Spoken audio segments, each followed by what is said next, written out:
ปิดสถานีฟังตุลุงยอง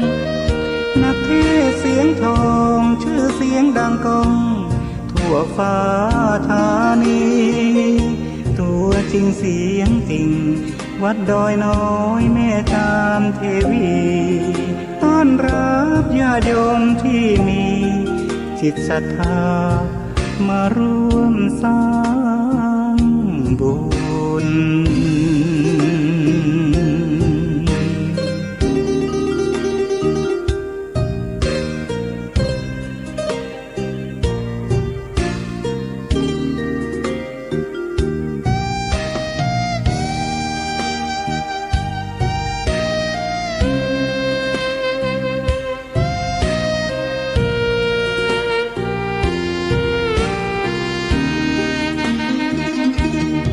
วัดดอยน้อย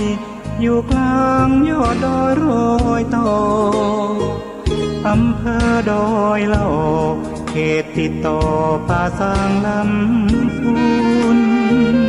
เดินทางปลอดภัยจากเชียงใหม่หรือสายลำพูนยินดีต้อนรับนักบุญมาร่วมสร้างทานบารมีตีสามตีสี่เปิดสถานีฟังตุลุงยองนักเทศเสียงทองชื่อเสียงดังก้องทั่วฟ้าธานีตัวจริงเสียงจริงวัดดอยน้อยแม่ตามเทวีต้อนรับญาติโยมที่มีจิตศรัทธามาร่วมสร้างบุญ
เขาย่อมเปรียบเทียบความยามว่ารักแม้น้ำผักต้มขมชมว่าหวานครั้นจืดจางห่างเหินไปเนิ่นนานแม้น้ำตาลอย่างว่าเปรี้ยวไม่เหลวแลขอความนอบน้อมแด่พระรัตนตรัยอันมีพระพุทธพระธรรมพระสงฆ์เป็นสรณะตีปึงกราบแนบไต่ไหวสาถวายความเคารพมายังครูบาอาจารย์พระมหาเถรานุเถระตันเจ้าคณะพระสังฆาธิการพระภิกษุสามเณรเจ้าจุโตนจุองค์กุวัดวาอารามเจริญปอน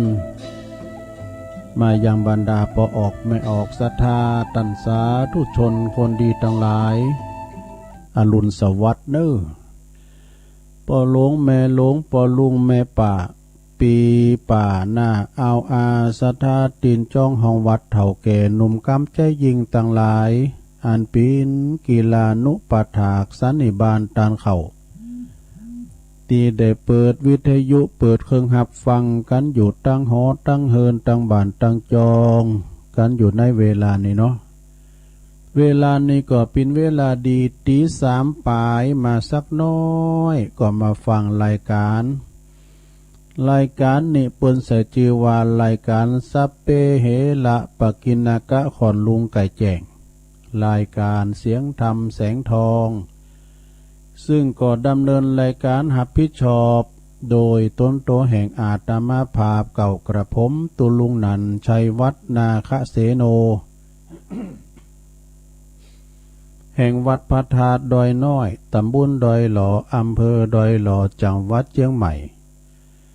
ก็มาเข้ารายการปินรายการแหลกที่ว่าปินรายการสดๆเนาะมากันโต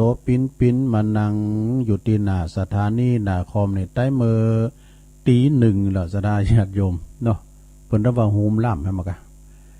มันนั่งถ่ายแต่เกมอันนั้นเกมอันในเกมน้ำเกมทำบ้องเอกอะมันเป็นการทำการบาดมันแทสกันหลายวันดูเขาต้องเกมเนื้อเกมโตเขาสนามรถมันต้องมีอาวุธด้วยกะ แกงแค่สดาอย่าอยู่เนาะเป็นว่าแกงแค่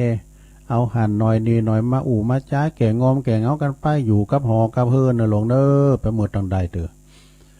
เอาก่อนอื่นนี่ก็จะเอ่ยไปทางสถานีวิทยุที่เปิ้นมีบุญต่อโสตประสาทหูเฮาตีต่างหน้าดาฟังกันเฮาก็มาสวดมนต์ในก่อนเด้อสวดมนต์เพื่อความเป็นสิริเป็นมังกรเป็นมงคลกับตนกับโต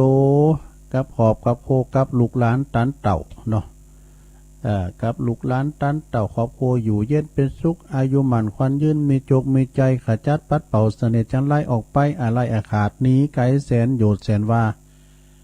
นำปาสิ่งที่เป็นมังกรเป็นมงคลเนอะนะตื่นกันมาแล้วบ่ลงบ้างปัญโยนันลงโอนกิติลังกาแม่บุญพินอ่ำคด ตึงหลงตึงหลาย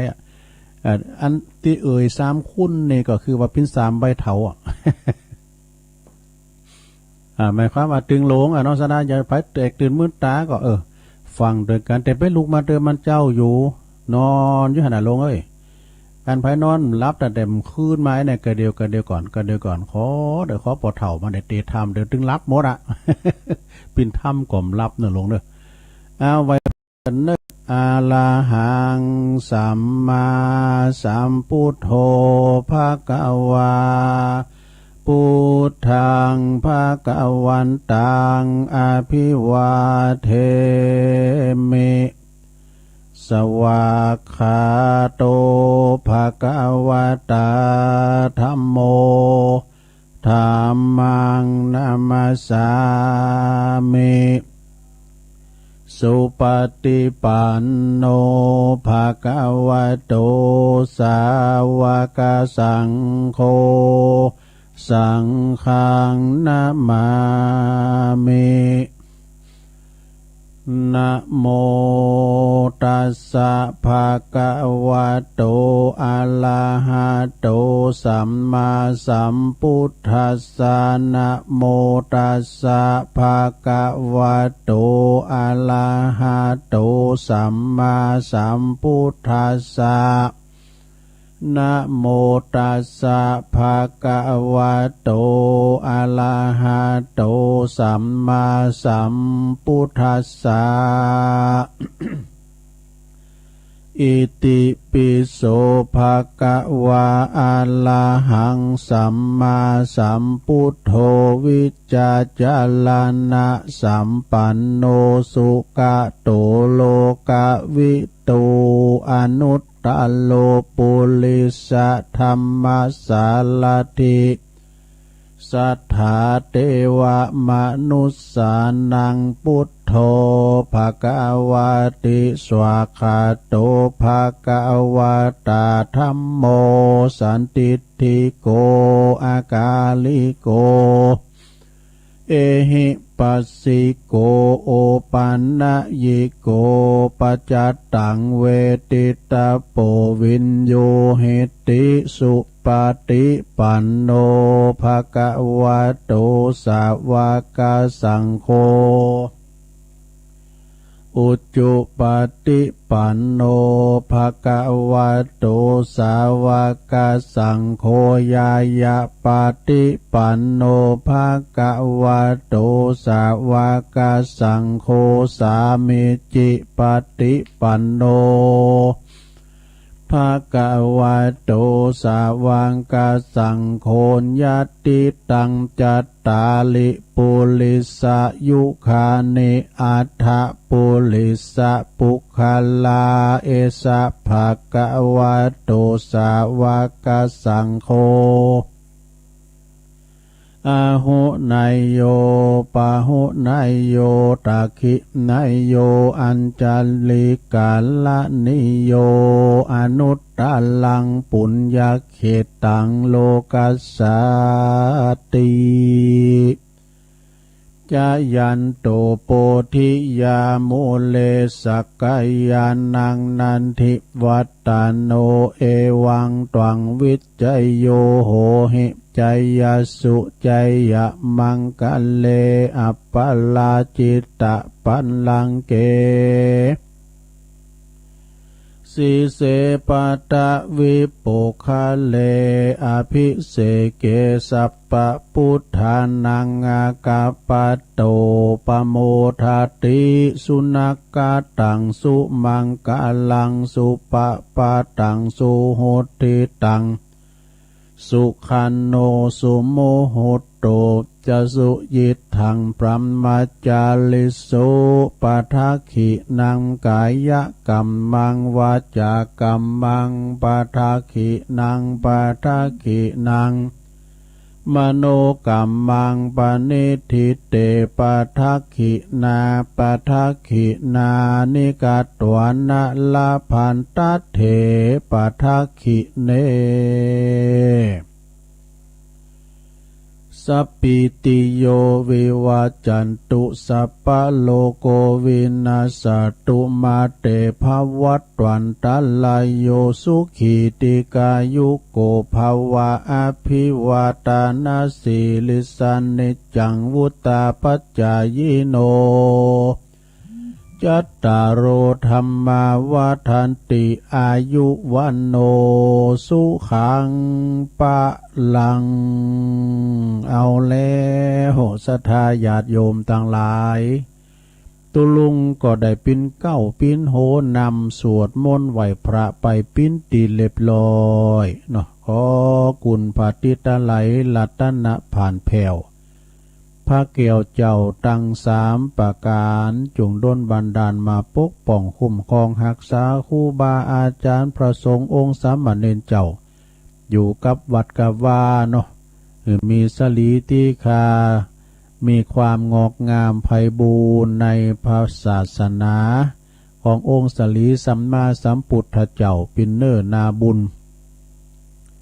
ศรัทธาได้สักการะปูชากราบไหวเนาะยึดเหนี่ยวจิตใจปอออกไม่ออกศรัทธาญาติโยมศรัทธาต่างหลายก็เหมือนกันเนอะเนาะก็คืออยู่ดีมีสุขอายุหมันควันยืนมีจกมีใจสุขภาพพลานามัยสมบูรณ์แข็งแรงอย่าเจ็บอย่าจนเนอะ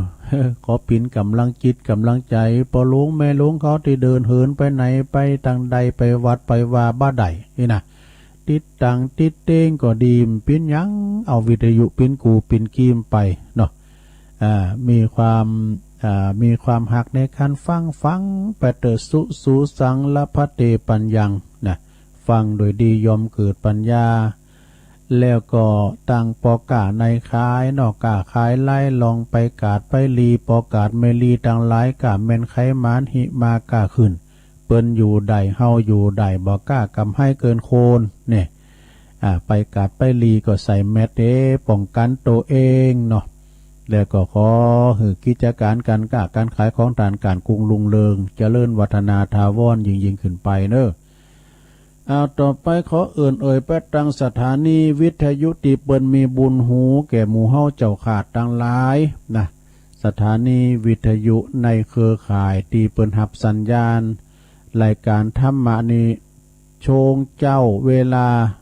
ตั้งแต่ตี3ถึงตี5ก็มีเก่าสถานีดังต่อไปนี้เนอะสถานีที่1สถานีวิทยุเพื่อการศึกษาและพระพุทธศาสนาและวัฒนธรรมนะวัดไฟหินเนอตำบลสุเตปอำเภอเมืองจังหวัดเชียงใหม่ FM 104.50 เมกะเฮิรตซ์เนอะโดยเมตตาบารมีธรรมอาจารย์ท่านพระครูสมุวิสุวัตรวรกิจโจอาจารย์พระครูเปิดก็ควบคุมโดยตนเองนะฮะการเวลาตัวลุงเข่าแล้วก็เสริมสัญญาณแล้วเปิ้นเต่งจะได้รับนะเปิ้นคืนหุงเปิ้นสารรับสัญญาณเนาะสถานีที่2วิทยุของคณะสงฆ์อำเภอฝางเนาะวัดพระบาทอุดมนำบ่อเศร้าวาโดยเมตตาบารมีธรรมหลวงปู่พระครูสุจิตานุรักษ์เจ้าคณะอำเภอฝางเนื้อ FM 100.25 เมกะเฮิรตซ์ครอบคลุมไปถึง3อำเภอเจอันตังชัยปราการเมืองฝางแล้วก็แม่อายฟังกันไปสถานีที่3แดนดินถิ่นล้านนาตกอยู่ที่บ้านโฮงโงเนื้อตำบุญนำบ่อหลงอำเภอสันป่าตองบ้านทุ่งแดนดินถิ่นล้านนานี่ก็ FM 103.50 เมกะเฮิรตซ์โดยคุณรุจิสมบัติเงาคำนะปีอ้ายใต้โหเฮาเวลามีการไม่งานเปิ้นทำนาทีปิ้นตากล่องตัว สถานีที่4สถานีวิทยุคลื่นธรรมะของชุมชนวัดห้วยตองสักนะวันนี้มีปัญหาเช็คระบบทุกสถานีดังเหมือนกันหมดห้วยตองสักตั้งอยู่ตีตำบุญขวงเป้าอำเภอจอมตอง FM 98.75 เมกะเฮิรตซ์โดยเมตตาบารมีธรรมอาจารย์พระครูวาปีวรมานิตท่านอาจารย์ชวลิตชัยวังโสเปิ้นก็ลิงก์สัญญาณไปปิ้นตีเรียบร้อยสถานีที่5สถานีวิทยุมนเสียงธรรมจากอำเภอแม่แจ่มจังหวัดเชียงใหม่นะโดยตั้งอยู่ที่วัดบุพารามตำบลช่างเครื่องอำเภอแม่แจ่มเมตตาบารมีธรรมหลวงพ่อใหญ่เฮาหลวงพ่อพระครูมงคลวิสิทธิ์หลวงพ่อเจ้าคณะอำเภอแม่แจ่มเน้อขอบคุณดังอาจารย์พระปลัดชวลิตนะพระปลัดอุทัยกะอุทัยตึง2อุทัยโดยจือเหมือนกันนะอุทัยน้อยอุทัยใหญ่FM 106.25 เมกะเฮิรตซ์มนเสียงธรรมสถานีที่6สถานีวิทยุเน็กเนียวเรดิโอ FM 96.75 เมกะเฮิรตซ์ตั้งอยู่ที่บ้านโจงตำบลทุ่งกวาวห้างหุ้นส่วนจำกัดอรุสรเรดิโอเมืองปานบนเนออำเภอเมืองปานจังหวัดลำปางสถานีที่7ก็สถานีวิทยุชุมชนคนเหนือเขื่อนตั้งอยู่บ้านดงดำอำเภอฮอดจังหวัดเชียงใหม่ FM 90.75 เมกะเฮิรตซ์ครอบคลุมประตังอำเภอดอยเต่าพี่น้องดอยเต่าก็ฟังกันไปสถานีที่8สถานีวิทยุเปิดการศึกษาและก็พัฒนาอาชีพเรดิโอเน็ตเวิร์ก FM 103.00 เมกะเฮิรตซ์อำเภอเมืองจังหวัดลำปางขอบคุณคุณโยมอนุพงษ์ตาจีนะเด้อเจ้าของสถานีสุดท้ายที่เก่าสถานีวิทยุเรดิโอเน็ตเวิร์ก FM 99.50 วิทยาลัยเทคโนโลยีและการจัดการกฟผแม่เมาะลำปางเด้อดูสถานต่างหลายเก่าสถานีนี่นะได้กาจ่างกาจอมยังสักอย่างโดยความเมตตาของเจ้าของสถานีนำเอารายการเนาะรายการธรรมะไปสู่ท่านผู้ฟังตั้งหลายที่เปิ้นรอรับฟังอยู่ทั้งบัดตั้งจอมปินล่ำปินนอนล้อฟังกันเวลาว่าสถาวิทยุดักไปกาอินเทอร์เน็ตบัดสะเทนกามันอ่อนไปกาก็จะเปิ้นจะวุ่นวายเนี่ยโทรหากันวุ่นในนี้ สถานีที่เปิ้นหับสัญญาณธรรมะทุกช่วงรายการก็ขอคือมีความการกุงลุงเลิงเนอะเปิ้นฟังกันหลายๆเนี่ยกันสถานีใดที่เอาธรรมะข่างเข้าสู่ในอันสถานีเฮาอีน่ะโอ้เปิ้นนิยมกันเปิ้นฟังกันน่ะได้บุญโดยเนาะ ได้บุญโดยนั่นแล้วก็สถานีเฮาก็เปิ้นนิยมชมชอบโดยนะขอบคุณเนอะวันนี้มาพบมาปักกันก็ตะลงกับวันนี้วันที่เก่าแล้วกันเนาะว่า8วันนี้วันที่เก่าเมษาเป็นวันศุกร์ตัวแล้วก็เดิน7แฮมมานี่11ค่ำแล้วกันเนาะศีลหน้านี่ก็จะเดินดับแล้วเนอเดินจะดับแล้วเดิน7นะเดิน8จะออกแล้วปีใหม่เมืองปีนี้มาเดิน8พอเดิน12เตือนะอธิกามาศ เดือน12ตื่นฉะนั้นญาติโยมทั้งหลายก็บางตีบางแห่งก็จุ่มเนอยินใจฝุ่นตกมาดับปิดฝุ่นปิดหยังต่างๆนะ PM 2.5.2 2.5ก็ได้ตุลุงก็ลืมไปเนี่ย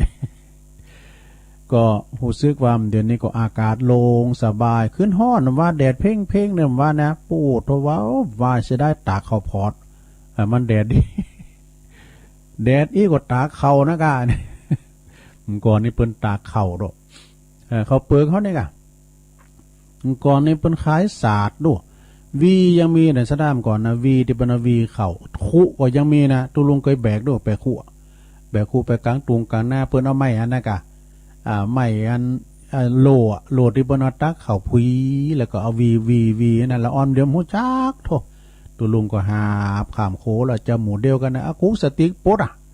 ปดไปว่ายิงนะบ่มบั่มแล้วมันจะเจ็บแล้วมันถูกขู่เปกะจ้างบ่เฮ้ยจ้างมาบุญนะจ้างหาว่าเฮาเป็นจ้างว่ะจ้าง2 ขาน่ะเพราะว่ามันใหญ่ขู่มันใหญ่เปิ้นเอา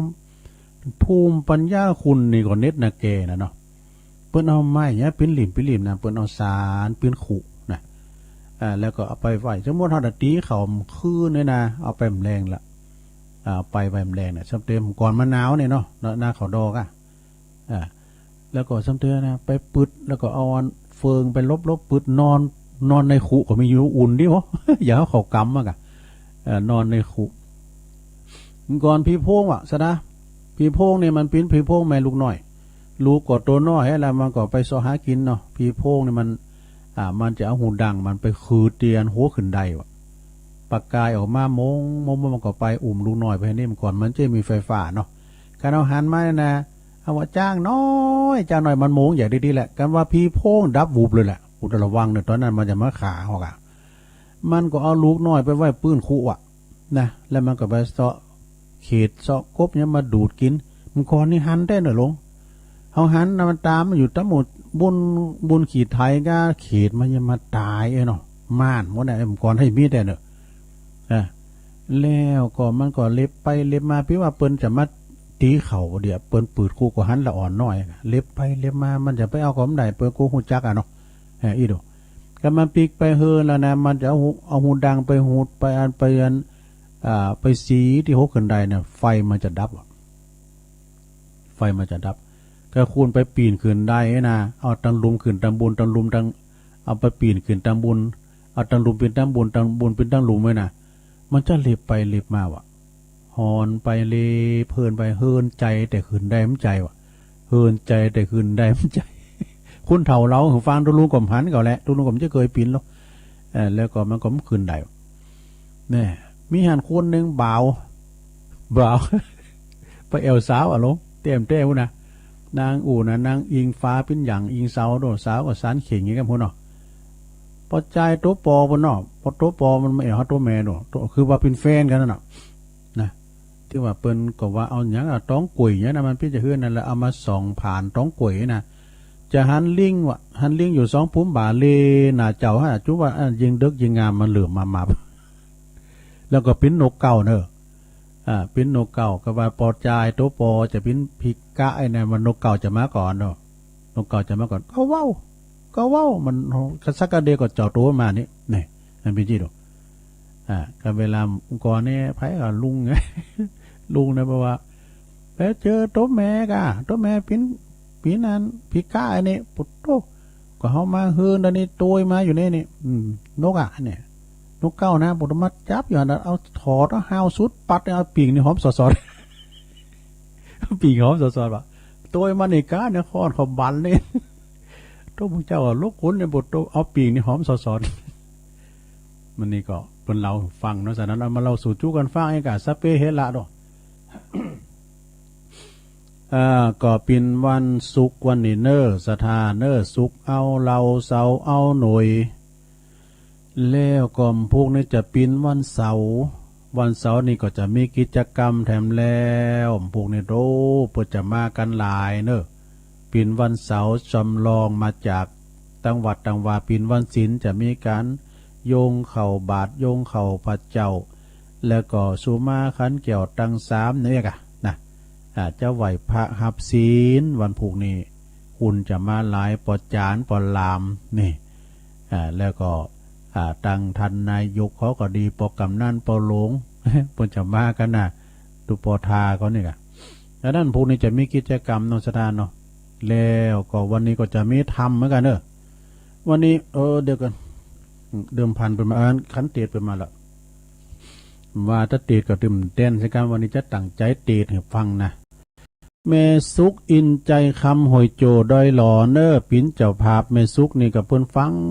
อีแม่ฟังตุตลอดนะกันมือนตาก็เป็นว่าฟังไอ้ดอกแม่สุกนี่นะเป็นแม่ของปะโลงสวยสวยหรือว่าปะโลงจรุนอินใจคำหอยโจแล้วก็แม่บุญศรีปีบุญศรีนี่ปาน้อยอยู่หลังมอนก็ฮะไอ้คำเขาไอ้คำนี่เป็นคุณโชเฟอร์สารถีคุณขับรถของอาจารย์สมหวังหรือว่าพระครูกัลยาณปราโมทไอ้คำนี่เปิ้นแป้จะมาสูงตุลุงเพราะว่าก็เวลามีการไม่งานก็ไอ้คำตัวนี้มาหับตุลุงไปสูงตุลุง อันนี้ก็เป็นเจ้าภาพเนี่ยเจ้าภาพการเตดแม่หมูชมห้าเด้อโธ่ก็มาอ่านตั้งปลายเหรอแม่ชุมใส่หมูเนอะแม่ชุมใส่หมูนี่บานโดยหล่อโหนี่เปิ้นเอาหอมกันเตดเอากาแฟมาหน่อยขอบคุณเนี่ยแม่ชุมเปิ้นทำบุญตานอุทิศบุญกุศลแผ่พายแย่บุญตานน้ำตานทำวันนี้ไปหาปอดใจใช้หมูโดยตีลงรับดับคันไปสู่ปลาละโลกไปหนาเนอะอันนี้ก็โดยหล่อเหมือนกันนะแล้วก็โยมปีโบคำอินตยศนี่อยู่ด้วยหล่อเหมือนกันเนอะทำบุญย้อนวันเกิดเนอะ22 มีนาผ่านมาละย้อนวันเกิดโอ้อันนี้เพิ่น03โน่นเนี่ยเนาะเกิดวันศุกร์เอาเราเสาเอาหน่วยแล้วก็ปีนั้นผลด้วยเนี่ย ปีนั้นผลนี่อันนี้ก่อนนำสกุลเพิ่นดันโซนประอยู่ตั้งงานอาจารย์สมหวังเนี่ยเพิ่นก็มาอยู่โซนเนี่ยนะก็ต้องขอบคุณเนี่ยเอาตุลุงจะเตะทำง่ายๆนะสนาเนี่ยแต่พินทำก่อมรับนะเตะไปก่อนรับไปก่อนว่ากันเนี่ยทำนี่ปานสูตรนะสนามันง่ายดีเลยโยมเพิ่นว่าแต่ต้านฮับโปเพิ่น จะเตะทำกันได้ลงเด้อ เตียดทำแล้วก็มาว่ากันทำกรรมหนึ่งสอนรูปขอทำแล้วก็อาจจะมาเรื่องนั้นเรื่องนี้เนาะติ๊กไว้แล้วนะฟังไปรับไปแล้วก็จะมีข่าวสารงานบุญมาประกาศให้ศรัทธาญาติโยมได้ฟังกันเนาะพระอาจารย์นั้นอ่ายไหมนั้นแพ้โป่งมานารัตนธรรมนี่ครับพระอาจารย์นั้นอ่ายนิปานังลังรัมมังเยนากาสายังปันดิโตตังโนมากังอุติสิตุงธรรมามุตตมังปัจจังอาลาฐานังกาโลมาปินตุเจ้าก็ดีปินผู้จานก็ดีปินนั่นมีหันสะปะบุตรก็ปินนายกบุตรก็ปินกำนัน จะมาเด้อเนาะฟังไปในโรงเด้อฟังไปรับไปเด้อปินยังนะนะโมตัสสะภะคะวะโตอะระหะโตสัมมาสัมพุทธัสสะเอวัมเมสุตังเอกังสัมมายังภังกวาสวัตติยังวิหารติเจตวันเนอนาตาปินดิงกาสะอัลลัมเมอัตตะโควาสิโนมนุสาลกาสกากามิโนโหนตุสาทะโวดุลาสาปุลิสาตังลายอิตังสูตังอันว่าสูตรอันนี้ชื่อว่านิพพานสูตรอันพระมหาอนันตเถรเจ้า หากได้สดับหลับฟังจากมุขตวาราจากข้าอุแก้วโตนผ่านแผ่วสับปันอยู่แล้วก่อนนำมาสำแดงแก่มหากัสสปะเถรเจ้าเมื่อเข้าสู่ประสุมจุ่มนุมสังกายานาธรรมวันนั้นว่าดังนี้พันเต ข้าแด่มหากษัมปันเทนเจ้าอันว่าพระปิ่นเก่าโปติญาณเมื่อยังทรมานอยู่ป่าเจตวันโปรดบรรณาสัสสีหมู่ในที่อยู่ท่ามกลางสงฆ์ว่าดังนี้ปุญญังนามากาตาปังสีลังนามาลาคิตังเมตตากะลุณาโมทิตาอุเปกขานามากาตาปันติภิกขเวดุลาภิกขุตั้งหลายปุญญังนามาชื่ออันว่าบุญต่างหลายปันดิเตนาภูมิพยาเปิงกาตำแต่และสีลังนามาอันว่าสินนี้ภูมิพยาเปิงรักษาเฮือมันกุงแต่และอันว่าเมตตากะลุณาโมทิตาอุเปกขาภูมิพยาเปิงจำเลินภาวนาแต่และภิกขเวดุลาภิกขุตั้งหลายเหตุดังลือและพระตาถากตะกล่าวว่าเฮือตานรักษาศีลและภาวนาอันจาเหตุด้วยเมตเตและสัตตานามาชื่ออันว่าสัตว์ต่างหลายในโลกย่อมวิปโยคแผ่พวนสัตว์ต่างมวลที่มาบังเกิดเอากำเนิดในสงสารย่อมมามีกรรมปามานบ่มันบ่เตี้ยงรู้ความเงียงเปปางแม่นจักมีภาละกำลังเพียงดังจ้างแม่นจักมีสัมปติมากกว้างมากลวงลายก็ยังจักตายบ่เว้นบ่มีจ้องหลีกเล่นแห่งความตาย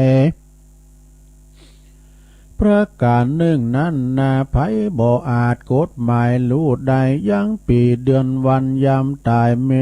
เจ้ามีแต่องค์พระมุนีนายสัมมาสัมพุทธเจ้าและอริยสงฆ์โคตรเงาอาละหันตาเหตุนี้ต้านภูมิพยาจุงพิจารณาหือทีหือรู้แจ้งตี้อันเป็นแก่นสารคือสาระเข่าของใจเตตานเพื่อตัดมาเฉลาธรรมกรรมตันนี้อันจักใดเป็นที่อุปธรรมเป็นป่าไทยอย่างคือเขาห่อเป็นสาเบียงต่อตั้งไปคงควายหาปัจจัยตั้งสี่ฮือแมนตี้กองธรรมนั่นเตอประการหนึ่งนั้นนาไผบ่เอาผู้บ่เอาแก้วตั้งสามเป็นที่เพิ่งอาสาไหลก็บ่อาจจะคำต่างไก่ย่านกวางคือว่าบ่อาจคำตาตั้งวัฏสงสารนั่นแลภิกขเวดุลาภิกขุตั้งหลายปุกกะละผู้ใดมีศีลห้าศีลแปดศีลสิบรักษาภาวนาพรหมวิหาราทั้งสี่จักมีอานิสงส์กรี11 ประการตามดังพระจินนามานหากเทศนาไว้ว่าสุขังสุปฏิสุขังปาติปุญจตินาปาปะกังสุปินังปัสสติมนุสสานังปิโยโหติอมนุสสานังปิโยโหติเทวตาลักขันตินัสสะอากิวาวิสังวา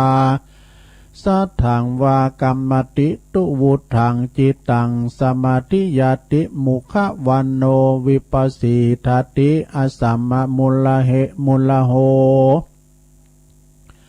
กาลังกาโลติอุตตาลิงอปติวุจจันตวิจันโตพรหมโลกุปโกโหติอัฏฐกถาอันนี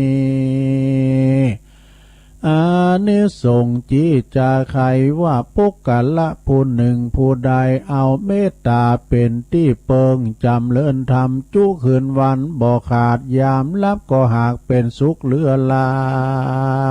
ย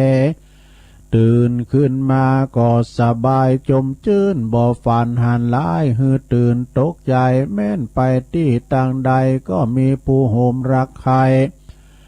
ฝูงผีปีศาจน้อยใหญ่ปิยาแปง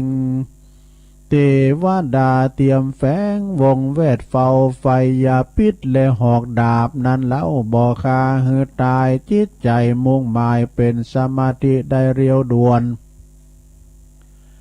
ใบหน้างามเรียบล้วนผ่องผิวใสสติก็บ่ลงไหลเมื่อกาตำกาละมรณาฏการสมปานยังบ่อาจถึงมรรคพลผลย่อมมีจันพรหมเป็นที่ไปบังเกิดอันนี้เป็นอานิสงส์อันล้ำเลิศแห่งเมตตาเอกทัสสะรวม11ข้อกล่าวโดยกรรมอันย่อๆป้อเป็นใจความดังนี้แลนาประการหนึ่งเล่าคนเราต่างหลายมีอยู่3 จำพวกหนึ่งนั้นนาเมโตสะมานาตัณหาและมานะใสใหญ่ว่าจักกะทำบุญเฉพาะส่วนต่างๆจำพวกหนึ่ง มีแต่โลภะมัจเฉลกรรมทำกรรมตันเนเตียนเต้าห่มหีเขาของไว้บ่เตตานว่าจักรักษาแต่สิกขาบาลมีศีล5 ศีล8จำพวกหนึ่งนั้นนาบ่กดแขวดภาวนาบ่ใจปัญญาล่ำเปิงสังขารตัวเก่าเต้าว่ากึดเล่าว่าจักรักษาว่าจักหือตานรักษาศีลก็บ่หันความจริงแจงจอดป้อยหือโมหะครอบบังใจคน3 จำพวกนี้นาพวกใดจักใดไปรอดนิพพานก่อนนันจาโยตานังเตจินาทีลังละกันติปุกะละผู้ใดมีแต่หือตานและบ่รักษาศีลดังอันปุกะละผู้นั้นกันว่าเกิดมาชาตินาเขาก็จะมีเขาของสัมปติจ้างมากมวลมีแต่ว่าหาราศีรูปเหล่างามบ่ใดซ้ำเป็นคนผู้ไล่ตั้งกำลังและปัญญาก็บ่อาจจะข้ามดงนาป่ากว้างก็บอกคือว่าบ่อาจข้ามตาตั้งโอค่าสงสารนั่นแลปุกกะละภูนานะปุกกะละผู้รักษาแต่ศีลอย่างเดียวบ่รู้กึดนาเลียวรักษา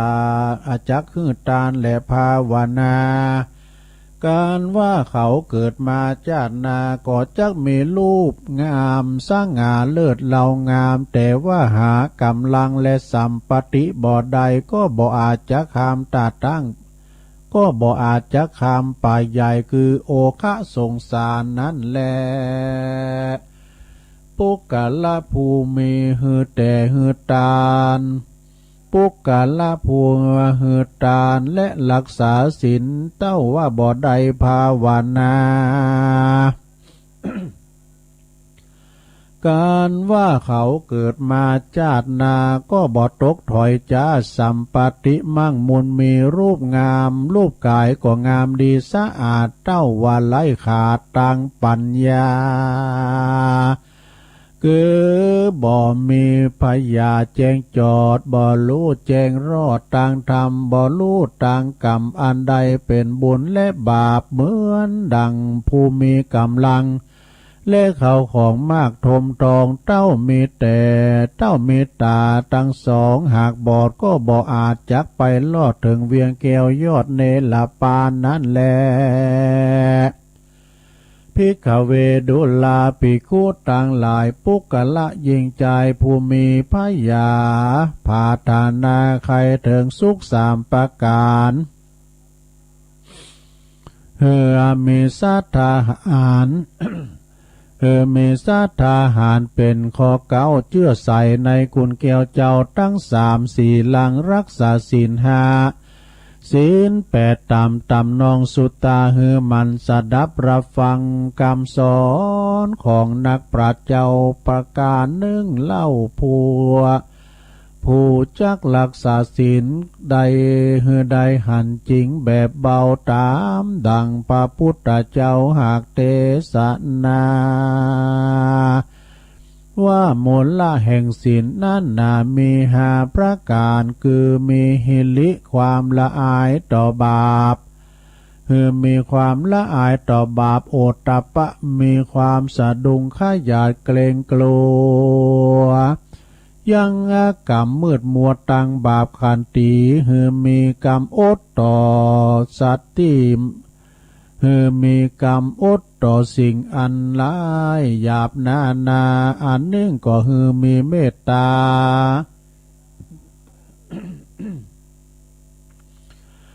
หือมีเมตตาบ่ขาดกรุณาก็หือมีใจมุตุคุณนาต่อสัตว์นาที่ทรมานลำบากคือเขาได้พ้นจากทางทรมานผู้ใดมีธรรมห้าประการนี้เล่าศีลก็จักมีลากเงาเตี้ยงมันเตี้ยงบ่บิดเบียงเฟื่อนไหวผู้นั้นก็จักได้มีศีลใสอยู่กับตัวนั้นแลภิกขเวดุลาภิกขุต่างหลายปุกกะละผู้บ่ฮู้จักลักษณะแห่งการทานรักษาศีลและภาวนาหันเปิ้นตานก็เต้านับตานไปบ่ขาดลางเตื้อก็บ่อาจได้ถึงสุขสามบ่ได้ถึงสุขแต่ดีลีเหมือนดังต้านมหาเศรษฐีสองผัวเมียมีเขาของ18 โกฏนับว่าเป็นโชคมั่งมูลมีแต่ว่าใดกะตำบ่ดีเมื่อยามหนุ่มนางผู้เป็นเมียนั่นก็มีใจคุณโดยลากะตันหาใดไปกะตำกามเมสุมิสาจาลากับใจอื่นส่วนใจส่วนว่าใจผู้เป็นผัวนั่นก็มีใจบ่จื้นตั้งธรรมได้ไปโลภเอาฝอยเงินคำกับผู้อื่นที่ก้าขายตัวกันมาอันว่าอันหนึ่งกันว่าสองขาได้อันหนึ่งก็ได้ขาดเมตตาได้ขาดนกเกี่ยวน้อยเอาเลือดนกน้อยนั่นมาผสมกับยาการว่าเขาสองขาจุติตายกลาผ้าก็ได้ไปเสวยวิบากเป็นเปตวิสัยหาเสื้อผ้าปูจันอาหารจักนุ่งจักใบและบ่ละมวลบริโภคบ่ได้เต้าว่ามีลูกหญิงตั้งสองสืบแตนเลือนเทิงค่ำลาเจือนมารอดพ่อแม่ตั้งสองอันเป็นเพศก็มาบอกให้ลูกหญิงตั้งสองด้วยตนถึงตนที่ใดถ้าลงกองวิบากว่าอดกันอยากอาหารอาสาไหลอยู่สุสานป่าจ้าซ้ำบ่มีเสื้อผ้าหุ้มปกกายยาขอให้ลูกสีดาตั้งสองของพ่อแม่ได้ตานฮือตานอุทิศแผ่บุญไปหาพ่องเตอะตีนั่นเขาตั้งสองพี่น้องนางเอ๋ยนางอีก็มาจกจ่ายปัจจัยเข้าของเป็นตานไปใจก็ยังว่าบ่ได้รับส่วนบุญตานนะนางกุมมาลีตั้งสองพี่น้องก็ปาการละจากห้องเกหาไปไวสายังพระพุทธเจ้าแล้วก็ถามยังวิบากเก่าแห่งพ่อแม่ตั้งสองตีนั่นพระพุทธเจ้ารู้แจ้งทลัดทลองอดีตชาติก็เทศนาใครวิบากแห่งเศรษฐีมาบอกคือแก่นางกุมารีทั้งสองพี่น้องเป็นดังกล่าวแล้วแต่ห้องปลายหลังนั่นแหละ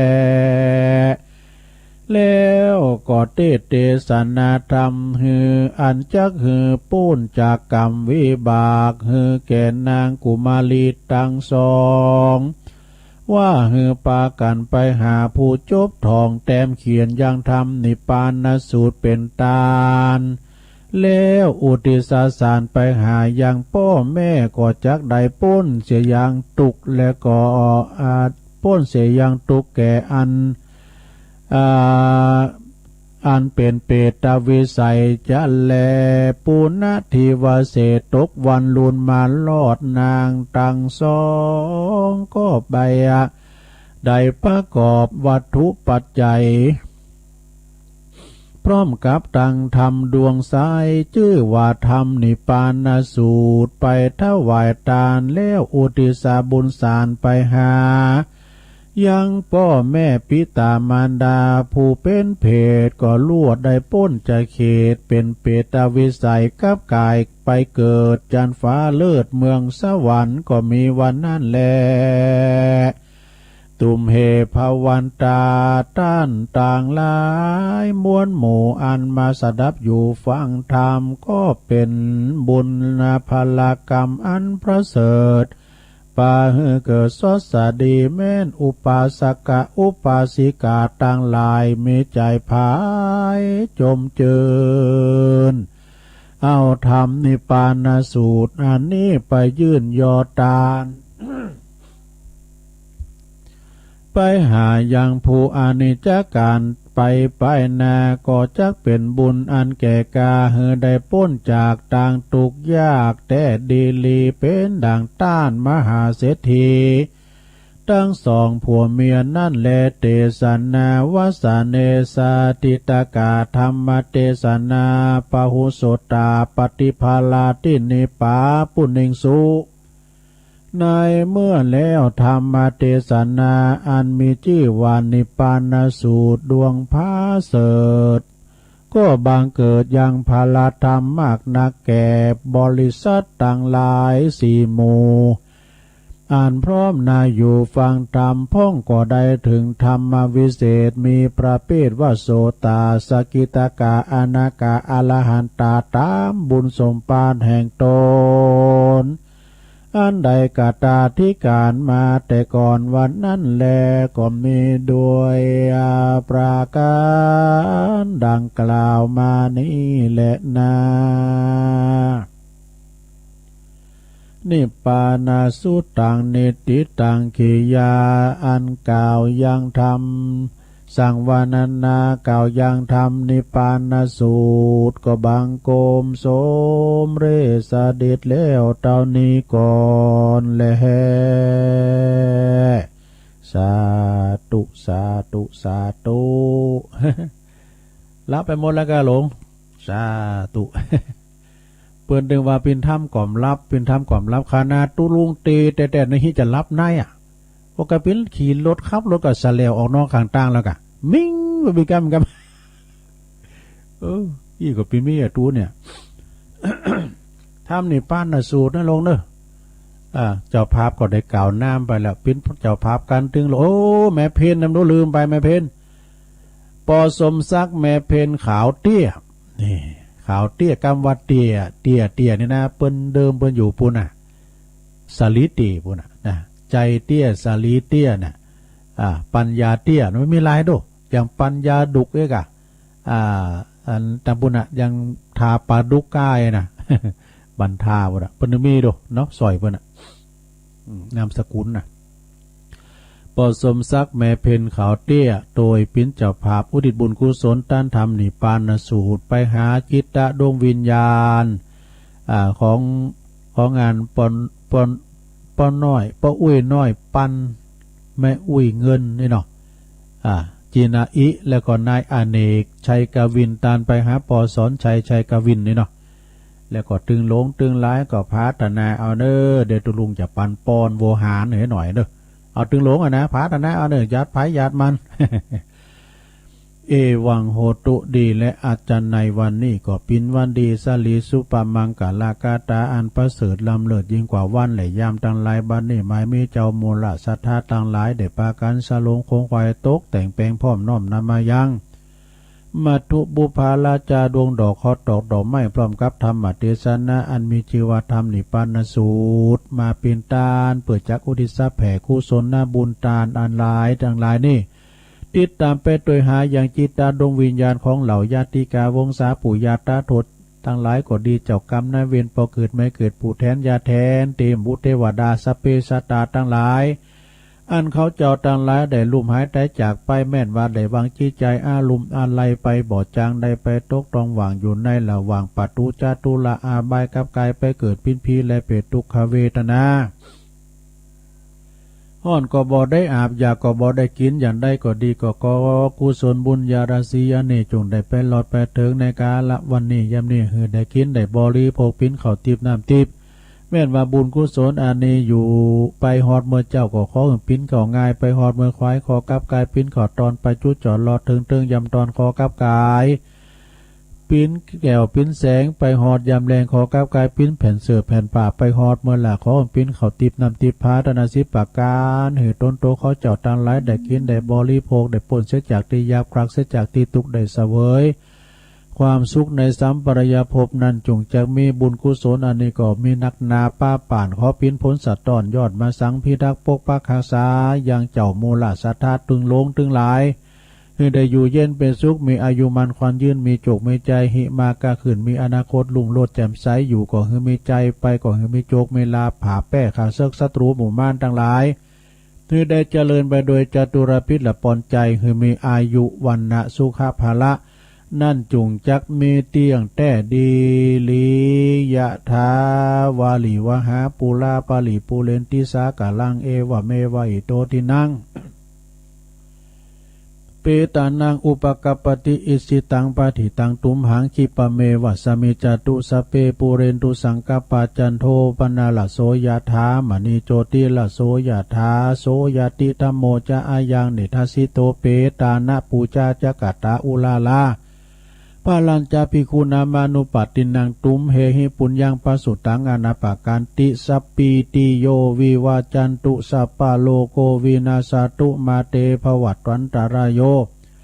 สุขีติคายุโกภวะอภิวาตานาสีลิสานิจังวุธาปัจจายโนจัตตาโลธรรมาวัฏันติอายุวันโนสุขัง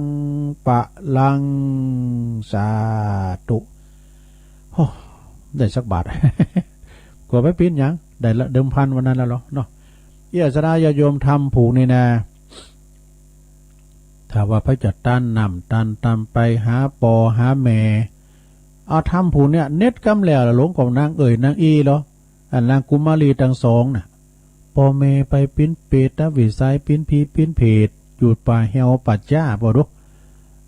ก็ต้านไปมันได้วะมันได้ครับวะไปถามพระพุทธเจ้าต้านทำสู้เขาหนึ่งเปิ้นแต้มเปิ้นเคน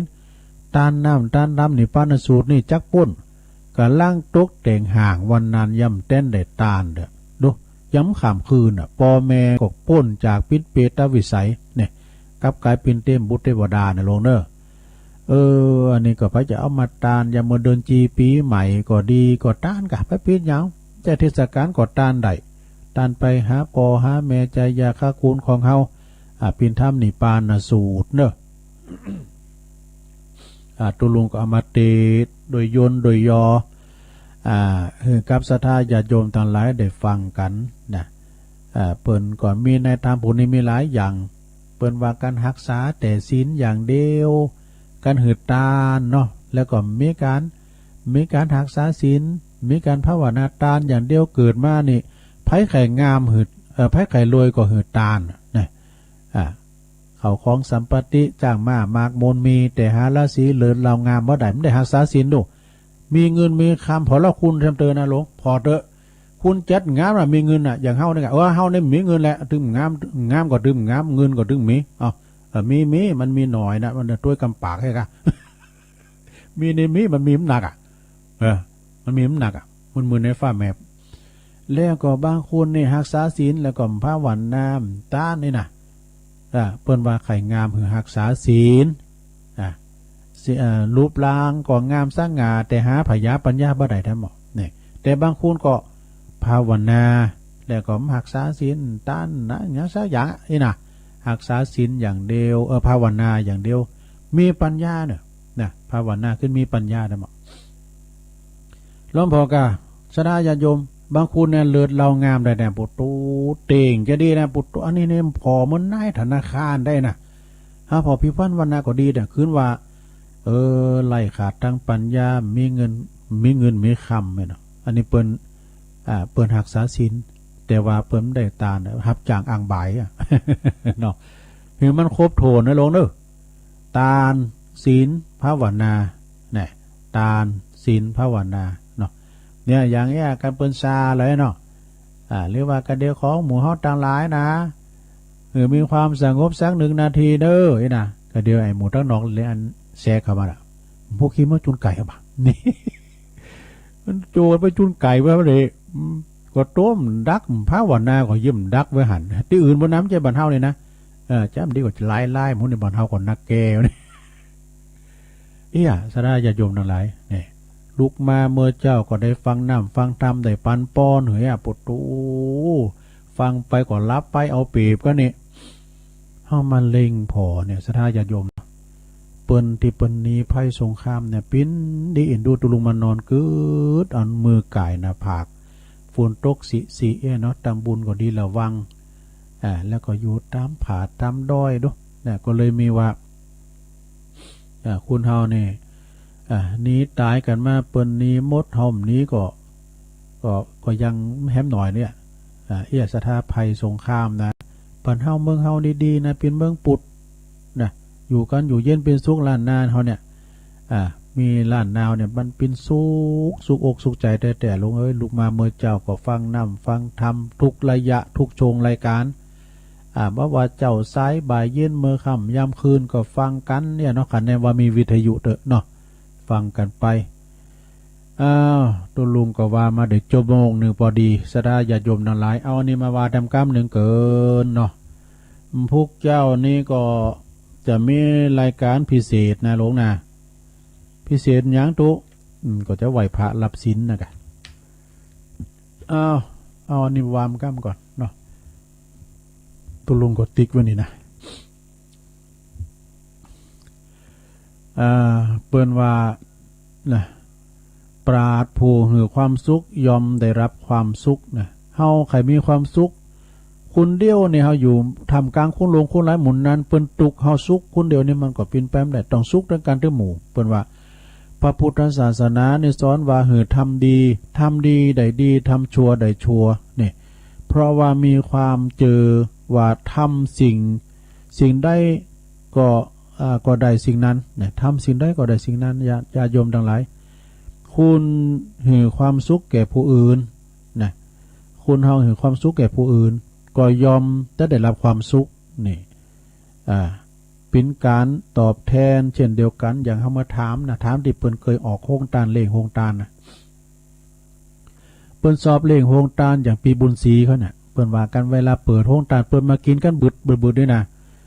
ไปกินตัวห่อไปตัวอย่างได้อย่างนี้เปิ้นมีความสุขว่ะเปิ้นมีความสุขที่ว่าเปิ้นได้เลงดูปูปาดคุณต่างหลาย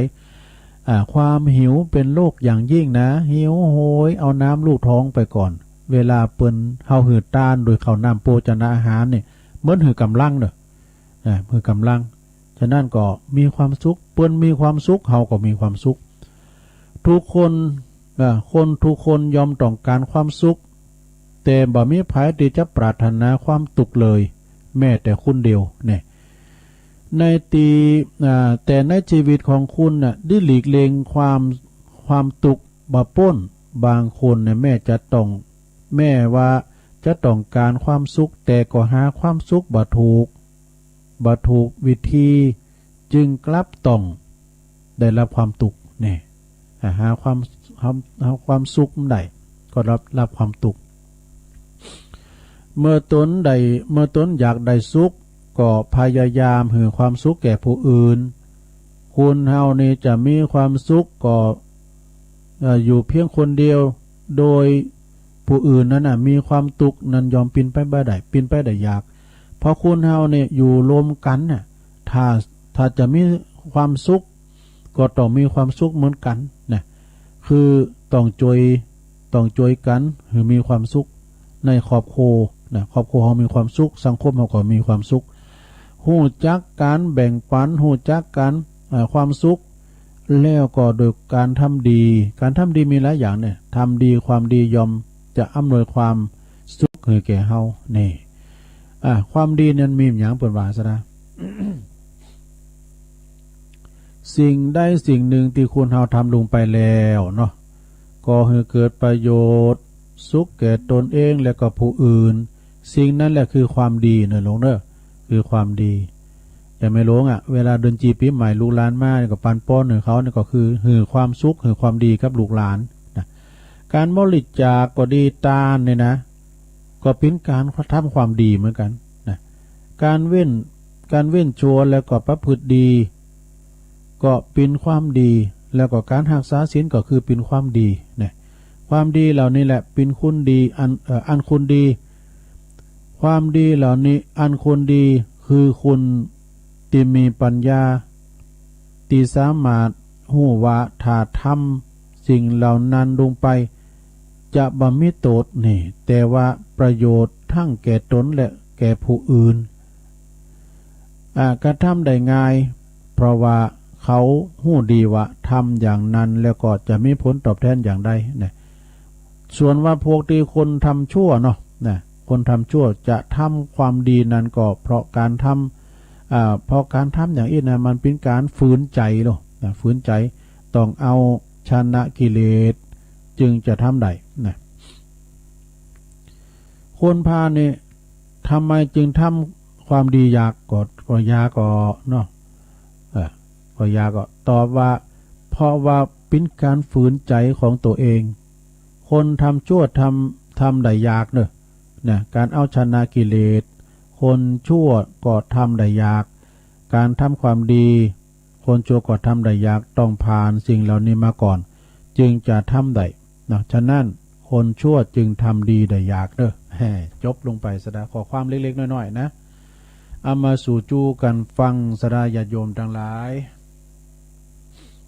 เอาแถมบทหนึ่งบทหนึ่งก่อน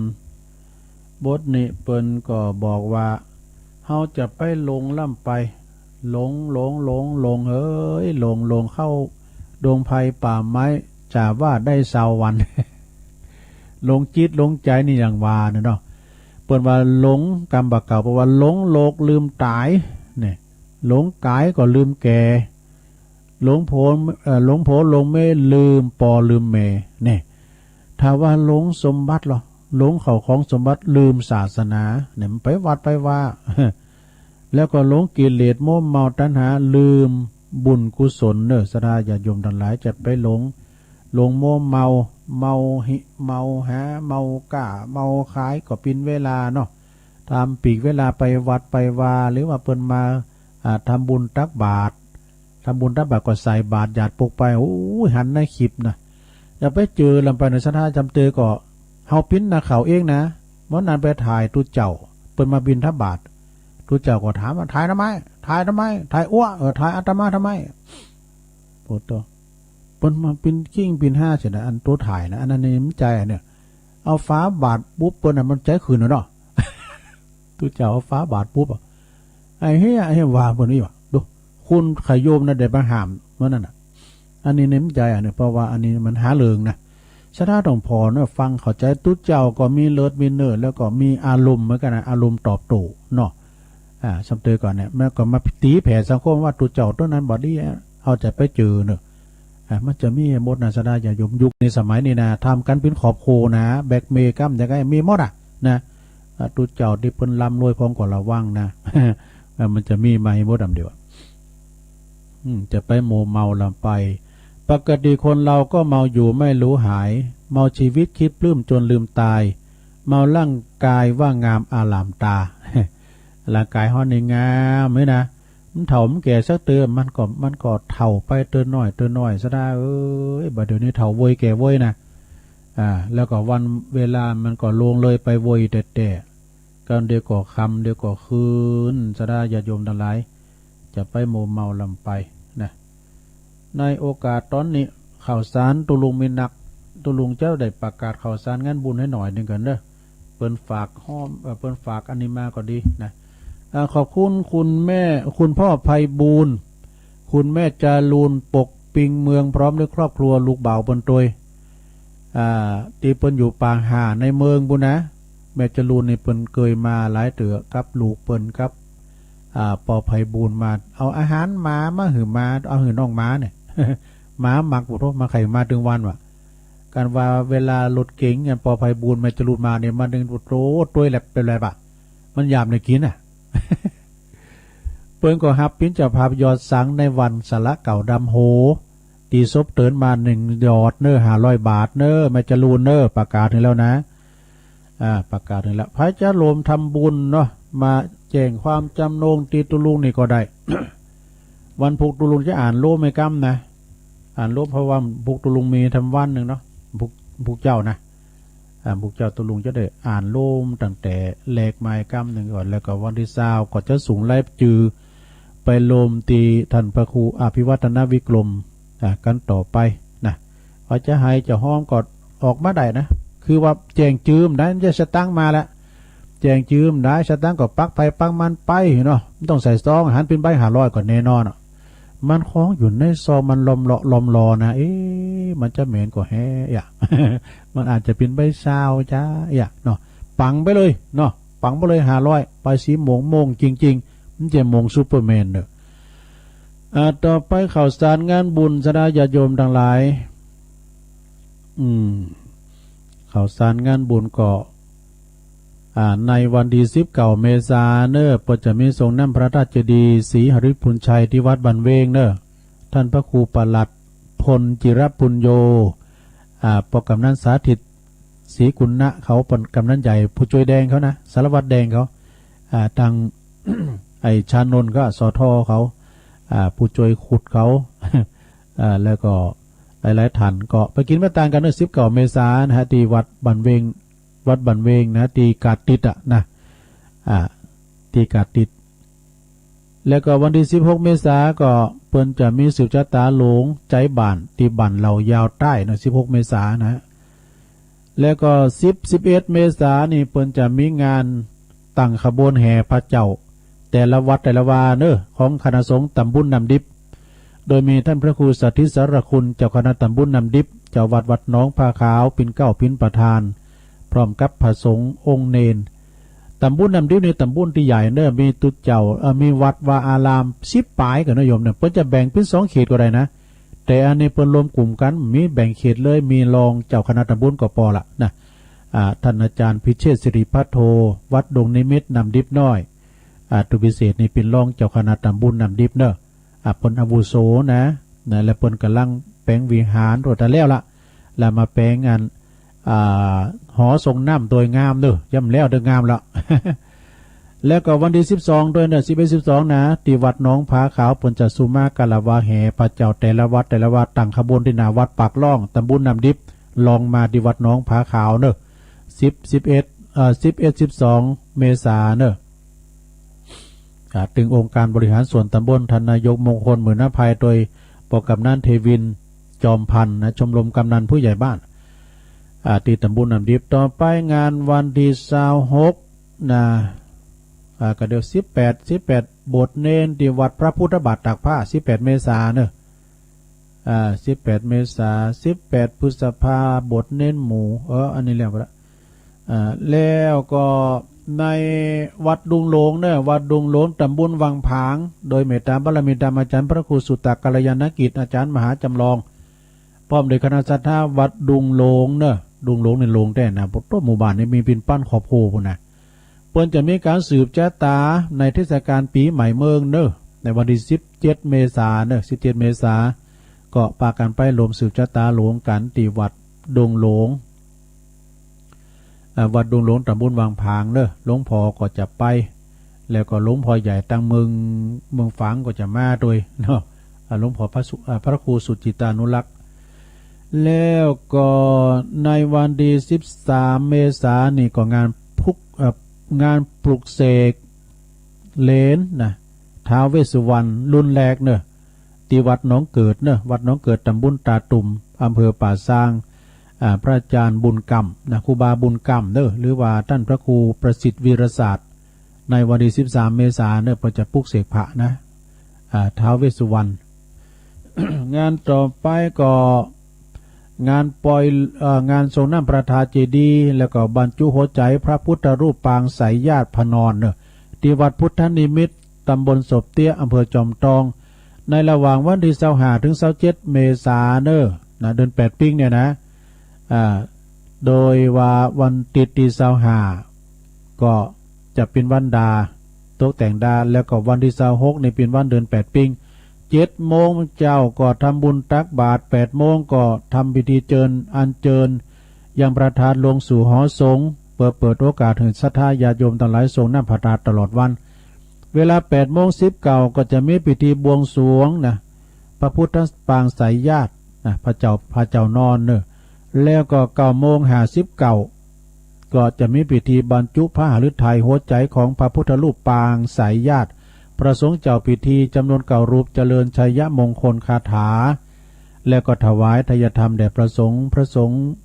อนุโมทนาก็เป็นเสร็จพิธี11โมงครึ่งนั้นก็ถวายภัตตาหารเพล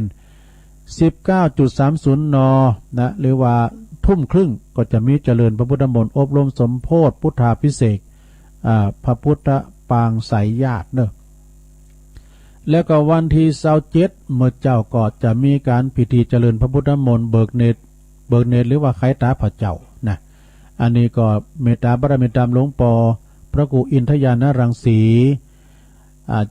ที่ปรึกษาเจ้าคณะอำเภออำเภอจอมทองสุมาตรจอมทองเนาะหลวงพ่อครูบามาเนอะแล้วก็มีปอหลงยศเขาปอหลงนิคมปอหลงสุรพลเขานะเป็น3หมู่บ้านกันเนอะก็ไปกินไปต่างกันเนอะวันที่25 26 27เนอะที่วัดพุทธนิมิตรตำบลศพเตี้ยอำเภอจอมทองนะเอางานต่อไปสระญาติโยมทั้งหลายงานหลายนะวันที่18 19นะ18 19เมษายนนี่64นี่เพิ่นจะมีงานพิธีเจริญพระพุทธมนต์ฉลองปิดทองพระพุทธรูปเจ้าตาเขียวเนอะองค์ศักดิ์สิทธิ์แห่งเวลุคามป่าซางเมืองละปูนแล้วก็มีการทำบุญฉลองอายุวัฒนมงคลหลวงปอพระครูวิธานวรการนะแล้วก็ฉลองตำแหน่งเจ้าอาวาสแล้วก็ฉลองตำแหน่งผู้ช่วยศาสตราจารย์ด็อกเตอร์นะท่านพระครูภาวนาโสภิตวินะผอสอดอลอนี่ผู้ช่วยศาสตราจารย์นะที่วัดบันเหลาพระเจ้าตาเขียวนะลงเนอะวัดบันเหลาพระเจ้าตาเขียวบ้านแม่พันก็นะแม่พันปลาใหม่เขานะตำบลบ้านเลินอำเภอป่าซางเวลา9 โมงเป็นต้นไปนะก็ไปรวมทำบุญกันเรื่องงานนี้งานใหญ่นะโดยผู้ว่าราชการจังหวัดลำพูนท่านวรยุทธนวรัตน์นะเพิ่นจะมาปิ้นประธานโดยทรงน้ำพระธาตุโดยแล้วก็ปิดทองพระพุทธรูปโดยพระสงฆ์จำนวน89รูปตามอายุของครูบาสมานครูบาตุ่นเนาะที่วัดบ้านเราเนอะ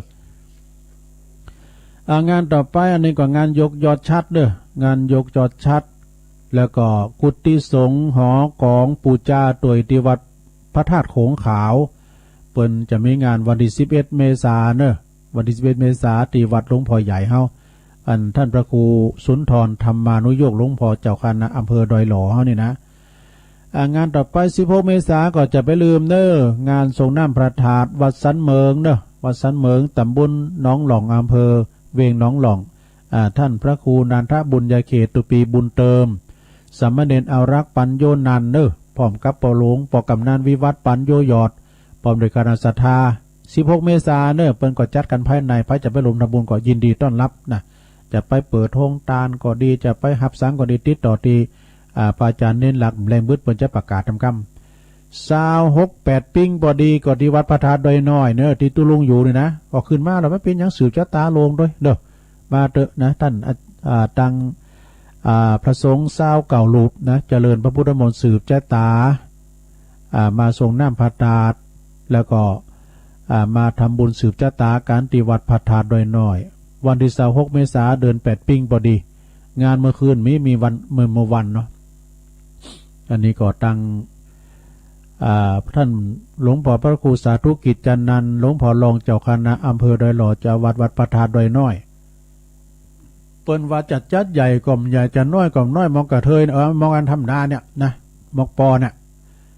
ก็คือว่าตุเจ้าครูบาอาจารย์ก็ถึง2ฝั่งปิ้ง29รูปด้วยกันเนอะนะแล้วก็มีคุณโยมนิรุตสิริจัญญาพร้อมครอบครัวเพื่อจะมาสืบชะตาด้วยแล้วก็สระญาติโยมที่วัด ดอยแดนนี่เปิ้นมีการบูรณะปฏิสังขรณ์ซ่อมแซมวิหารเปิ้นฉาบปูนโปรโตงามและพิณานี่เปิ้นจะปล่อยหลวงแล้วล่ะท่านพระครูสุทัศน์ธนัญชโยตำนานผี6 ตัว ป้อมเลยคณะศรัทธานะปอดุลเขาปอสมคิดเขาเนี่ยแม่จำปีเขาและปอหลวงสีวังบางคมเนตรเนอผลก็เป็นประธานในการคือสั่งห่างแปลงกำนิพายจะไปปิ้นจะภาพเนอตารางเมตรละ199นะ199และจือยังมาเพิ่มเติมเด้อก็ปฏิติต่อที่ปอหลวงสีวังบางคมเนตรเนอที่วัดดอยแดนแล้วก็วันที่24 เมษายนได้งานบุญใหญ่แห่งอำเภอดอยหล่อเฮาตึงคณะสงฆ์ตึงโมดโดยเฉพาะกับตำบลยางครามโดยเมตตาพระเมตตาอาจารย์ท่านพระครูสถาพรพัฒนาลังสีนะเปิ้นจะมีงานพร้อมโดยคณะสงฆ์แล้วก็ชมรมกำนันผู้ใหญ่บ้านปกำนันเย็นแสงตาล่าท่านนายกถนอมกำใจนายกเทศบาลตำบลยางครามเปิ้นจะมีงานเป็กตุเนอะตุเจ้านิ้มจะธรรมดานะสามเณรพงศพรปู่สวนปรริญญาธรรม8 ประโยคที่แรงว่าซื้อในจิตนะปีนี้เปิ้นสอบผ่านได้ปรริญญา8กันนะแฮมปรริญญาเดียวปรริญญาเก่านะแต่ตุลุงนี่จบปรริญญาหยังก่อนประโยคกล้วย อันนี้แฮมขันเดียวนะถึงเก่าแล้วนะปีหน้าถ้าได้เปิ้นจะเป็กตุตีพัทสีมาวัดพัทธาดอยน้อยเนี่ยมี3ก็3ตุนกันนะตกโขโหลดอาบน้ำสามเณรเขาก็จะเป็กทีแรกจะเป็กวันงานวันที่26โอ้เมตตาบารมีธรรมอันยิ่งใหญ่ในพระเดชพระคุณท่านเจ้าคุณพระเทพปริยัติหลวงพ่อเจ้าคณะจังหวัดเชียงใหม่นะอธิบดีสงฆ์ในจังหวัดเชียงใหม่เพื่อจะได้เมตตามาเป็นพระอุปชาก็เลยเป็กตุพร้อมกันเลย3 ตุนนะวันที่14นะโยมเนอะเป็กตีพัทสีมาวัดพัทธาดอยน้อยแล้วก็จะไปตามที่วัดหนองลั่ววัดบ้านเกิดของว่าที่ท่านมหาเนาะ วัดหนองลั่วก็เกมวันเนอร์สราพระจันทร์ลมแสดงมุติตาจิต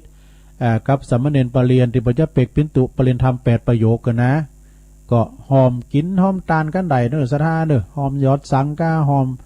เป็นทุนการศึกษาเพื่อจะเอาแถมประโยคเป็นประโยคเก่าตึกเก่า10 มีก็หาได้10 ทำมีนะแล้วก็งานต่อไปเจิญสราญาติโยมเนี่ยไปกินไปทานงานปล่อยหลงเนอะสราปล่อยหลงงานจะหลองตีวัดบ้านถ้ำห้วยน้ำขาวตำบลยางครามอำเภอดอยหล่อระหว่างวันที่21-22 พฤษภาคมบุกันเนอะหลังปีใหม่บุญก่อนเปิ้นบูรณะวิหารศาลาการประเรียนหอระฆังแล้วก็กุฏิแล้วก็ซุ้มประตูแล้วก็พระพุทธรูปเจ้าทันใจตีวัดบ้านถ้ำวัดบ้านถ้ำบ้านห้วยน้ำขาวตำบลยางครามตุลุงสุขเนอะปีนั้นเจตเขานะปอจานวันที่10ก่อมพุกแล้วกันเนี่ยที่วัดสุวรรณวิหารเนอะสุวรรณวิหารนี่เปิ้นก็จะมีการทรงน้ำพระธาตุเจดีย์แล้วก็จะมีทรงน้ำสมณรูปเหมือนของตันคูบาเขื่อนคำอัตตสันโตในวันที่10เด้อพุกในแล้วนะสราไปกินไปตามโดยการเนอะเจ้าภาพสังก็ไปเกณฑ์สังโดยมือของท่านเองนะ25 ชุดด้วยกันชุดละ 1,000 บาทแล้วก็พระจะไปทอดผ้า25 ชุดชุดละ500 บาทเนอะพระจะไปเปิดโรงตาลก็ดีเปิ้นมีเปตองแข่งวันคำนะที่วัดสุวรรณวิหารวันผูกวันนี้เริ่มแล้วเนอะวันนี้ก็ปากันไปตกแต่งด้าเนอะอาจารย์ท่านพระเจ้าดิกาบดิกาศิวะนาถสีโลตุปีบินเนอะเจ้าคณะตำบลนครเจดีย์เขต 2จะเอาวัดสุวรรณวิหารเนาะวัดของแม่น้อยจุ่มแก้วเขาปน้อยชาญเขาปนั้นปูดเขาปีนันจรผู้ช่วยเขาเนี่ย ปีนันจรผู้ช่วยก่อแมนผู้จานก่อแมนวัดศรีชุมโพธารามวัดศรีชุมนี่ก็ตั้งอยู่ตำบลบันเลินอำเภอป่าสร้างเพื่อจะมีปล่อยโลงเมื่อกันจะร้องซุ่มประตูหอหลักคางหอชั้นแล้วก็บูรณาวิหารทั้งเสนาสนะต่างๆตัวนะก็เปิ้นทำมาก็เมินละ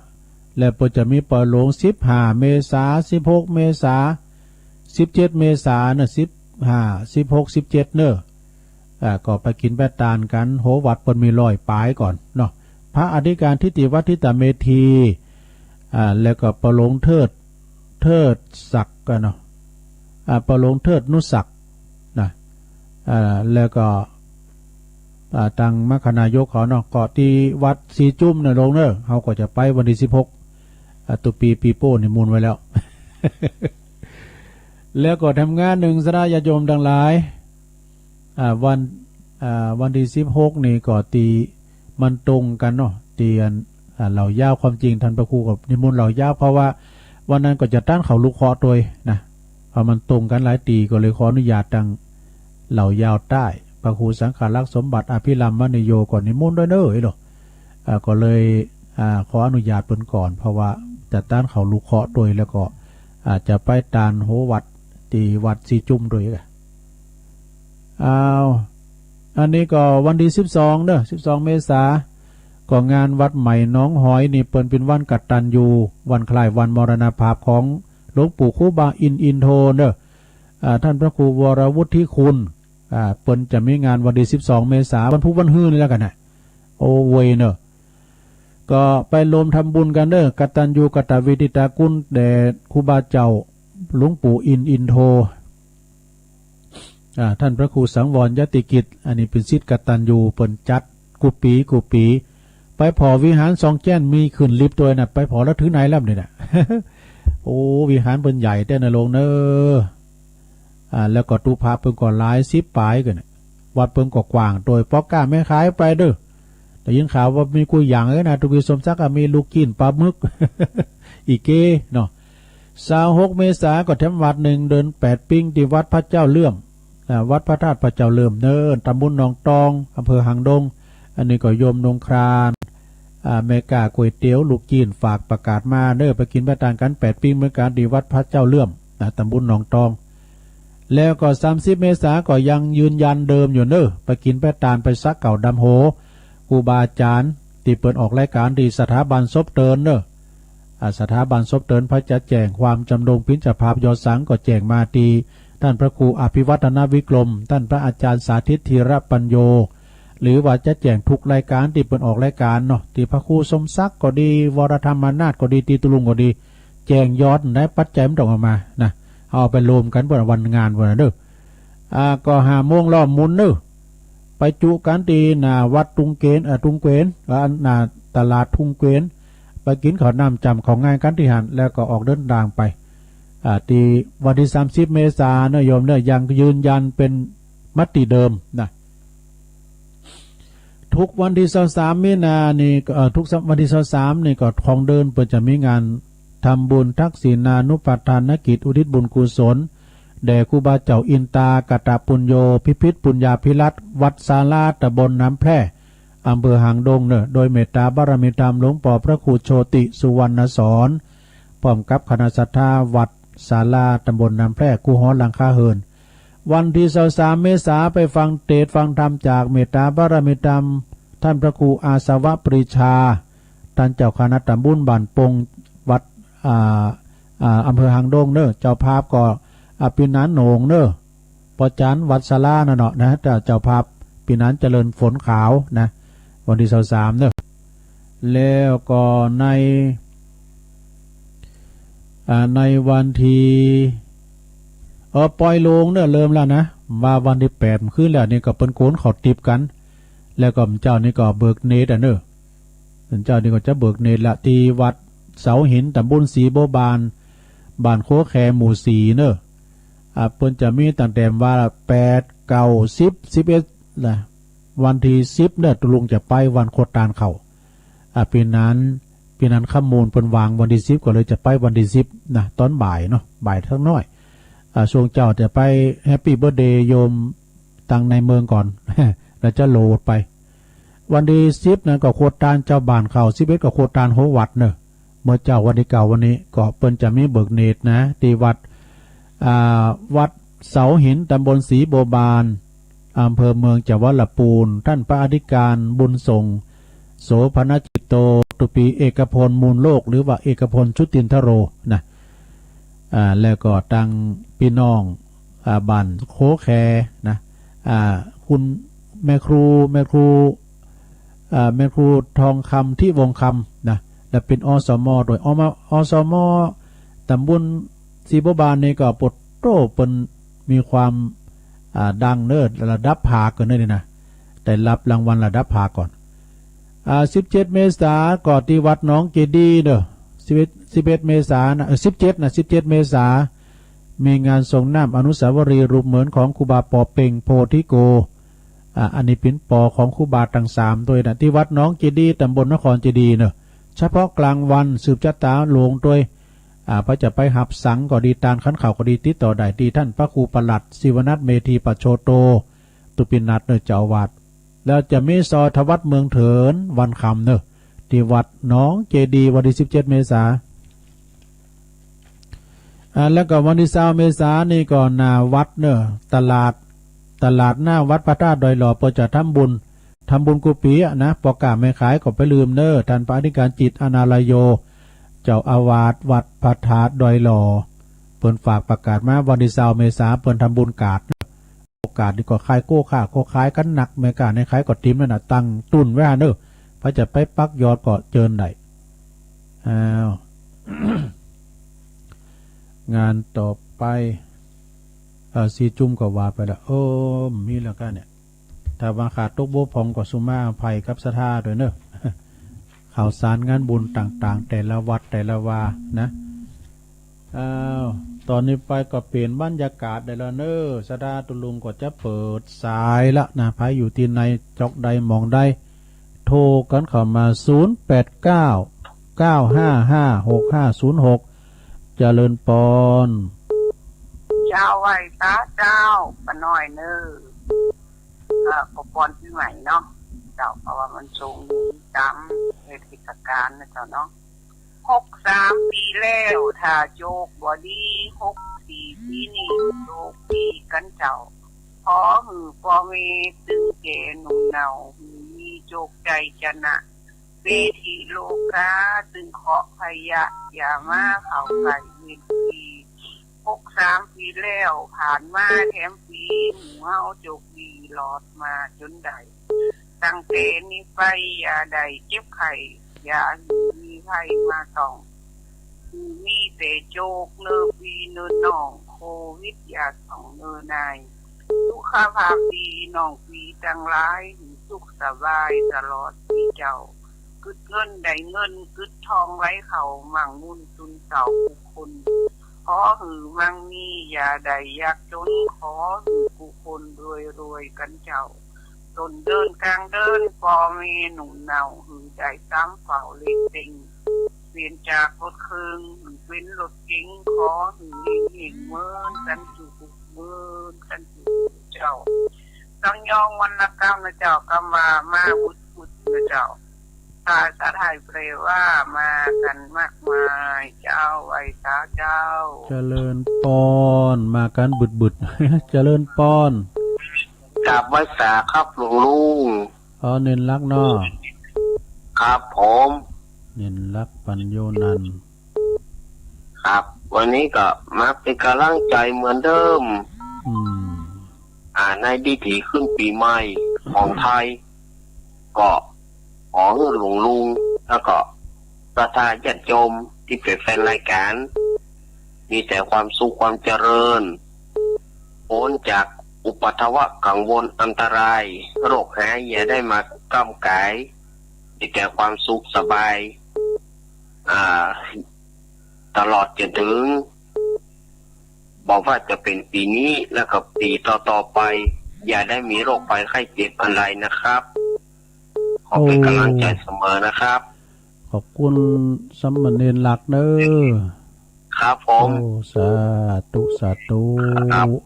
ครับไว้ตาครับเปิ้นปันป้อนให้ดีหนีไปนะเปิ้นปันป้อนมนปันป้อนแรงเบิ่งก็ฟังเบิ่นเด้อจัดตั้งหลุมพุ่นน่ะอื่นประตังพี่น้องกลุ่มมัดหอมเด้อฟังเด้อทำบึดก็เปิ้นสอบเปิ้นโมนกันเจริญปอนจ้านวัตการจ้าสุโลตอนในรักละโยมพิสมัยเปิดมาก็ดีดอนตันดีใจแม่นี่ตื่นเช้าอยู่วันนี้ได้ตื่นเช้าแต่ตื่นมาก็เสียงแหบเย็นนี่ตุลงกินน้ำอุ่นเด้อตุลงในกาแฟกินน่ะเสียแก้วละ กินน้ำอุ่นเนาะกะกินน้ำอุ่นน้ำห่อน น้ำมนต์นี่ก็ดีละ เออ เดี๋ยวมันเจ้าอยู่ลูกตาดาวอ เจ้า ยู่ อยู่เดี๋ยวนี้เจ้ากำลัง4 โมงครึ่งอยู่หรอเจ้าอยู่ มันก็อย่างยายพรว่านะกะ มันก็ผมผ้าไว้ก่อนเนี่ย วันนี้ยังตอนนี้ในซีฮ้อนเด้อตอนนี้นะ ฮะ ตอนนี้ฮ้อน นะโอ้น้องยังห่มผ้าอยู่ห่มผ้าอยู่ แต่ว่าอย่างช่วง2-3 วันก่อนนี่ต้องใส่เสื้อแขนยาวอย่างเงี้ยเตียวยาวหนาวแต่ว่าเดี๋ยวนี้มันต้องใส่ก็ได้ มันก็ยังฝนก็ตกแต่บางวันไม่แรงเนี่ยนะมันเย็น อ้าวขอบคุณโยมพิสมัยนักๆเด้อทักทายมาเนาะสาธุสาธุ แล้วก็ฝากความคิดถึงหาอ้ายอย่างก็ ไปค่ำกะอันนั้น เราดอประตูป่า ตุ๊กป่าอ๋ออันนี้2 แผ่นดินเนี่ยจอมยุทธจอมยุทธ2 แผ่นดินเพิ่นก็ฟังอ่ะกะ จอมยุทธเข้ามาเนอะไอ้จอมยุทธ2 แผ่นดินนะชาว จอม น้ำ ยุ มั ท น ธ เสื่อมเจ้าตะลุงเจ้า ก่อนจอมยุทธไร้เทียมทานนี่ดูเพิ่นว่านะ เจริญปอน อยากได้จากเจ้าตะหลวง อ๋ออันนี้แม่สีทอนกันเนี่ย เจ้า โอ้หนองบัวชัยปราการเนาะ เจ้า ฟัง จากเจ้าแล้วเนอะ อ๋อฟังเจ้าแล้วเนาะ เจ้าชัดเจนดีเจ้า โอ้ขอบคุณหลายๆเด้อ เจ้า สา เจ้า ธุชัยปราการมาละเมืองฝางอย่างมาเด้อเด้อป้าน้อยบุญปันเจริญปอน ไว้ขาครับ น้องเบี้ยว ครับแต่ที่ฝนตกมาหน่อยเลย หากมันฝุ่นหากฝุ่นได้มันจะตกแต่ ครับตะกี้ตกมาหน่อยประมาณสักตี3 นาทีตกมาประมาณสัก20 นาทีได้อยู่ก่อนที่ตัวลุงเทศนี่กำลังจะตกอะครับกำลังจะตกครับ แล้วก็ฟังตัวลุงไว้ในตี1 เกิงมาแล้วด้วย ขอบคุณเด้อ ได้มันมีอินโทร ขอบคุณขอบคุณสาธุน้องเบลเจริญปอน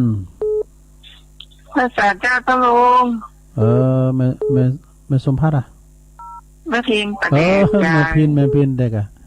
แม่พินโอ้กับนี่พิษผ่านเด้อแม่พินปลาแดด เจ้าว่าเจ้าเนี่ยเจ้า ว่าแม่นโนนไปก็โทรมาหรอ ว่าได้ยินเป็นนวลว่าเจ้า เด็กในเมืองฟังเจ้าแล้วเนาะชัดเจนดีเนาะ ชัดเจนดีนะเจ้า สายหินขอบคุณแม่พินนักๆเด้อ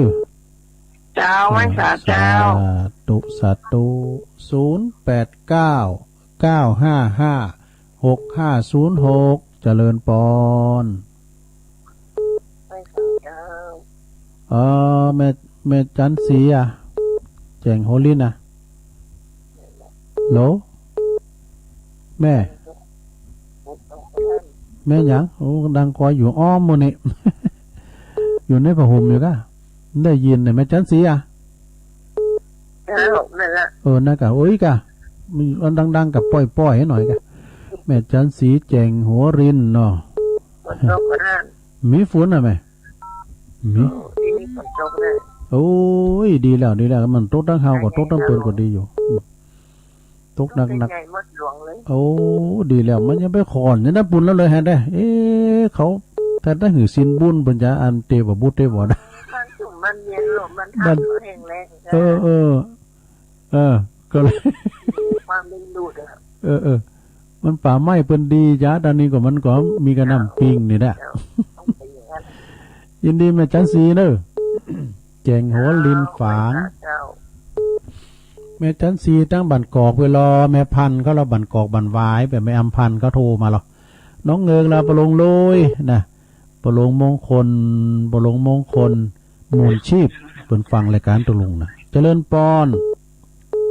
เจ้ากลับไปสาครูบาสั่งค่ะ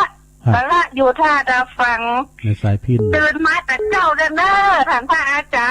รย์รอฟังมาฟังจังธรรมนิพพานสูตรนะเจ้า แม่น่ะในปานสูตร นำธรรมคำสอนของพระพุทธเจ้าขออนุโมทนาสาธุฟังสถานีขึ้นไปหินดังทะลวงทะลุก็แถวตรงซานเมืองปานขอบคุณจัดนักเนอท่านพระอาจารย์ไว้สายพินเมืองปานขอบคุณเนอเจ้าโทรแต่เจ้าตั้งแต่ต้นรายการนะเจ้า ดีแล้วเป็นกำลังใจลงเนอ ขอบคุณแม่สายพินหลายๆเด้อโธ่ เจ้าขอบคุณเจ้าสาธุเจ้า แต่จะไปลืมเด้อบอดี้30น่ะไปจ่อยไปซอเด้อแม่สายพินนี่มันปิ้นอันดาวแห่งคืนเนาะ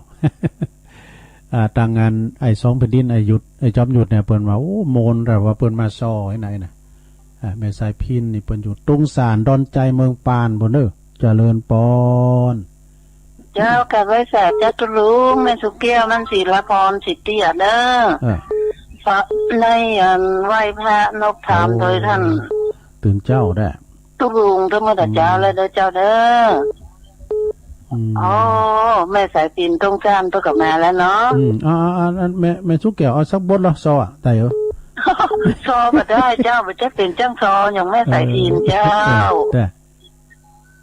แม่สายพินภูมิปัญญาเพิ่นรักเจ้าจ้อยก็ได้ซอก็ได้เข้าห้ำก็ได้หมดอ่ะเจ้าคือถึงเพิ่นเสมอเด้อแต่ก็เจ้าสาธุเจ้าตุลุงฟังเด้อ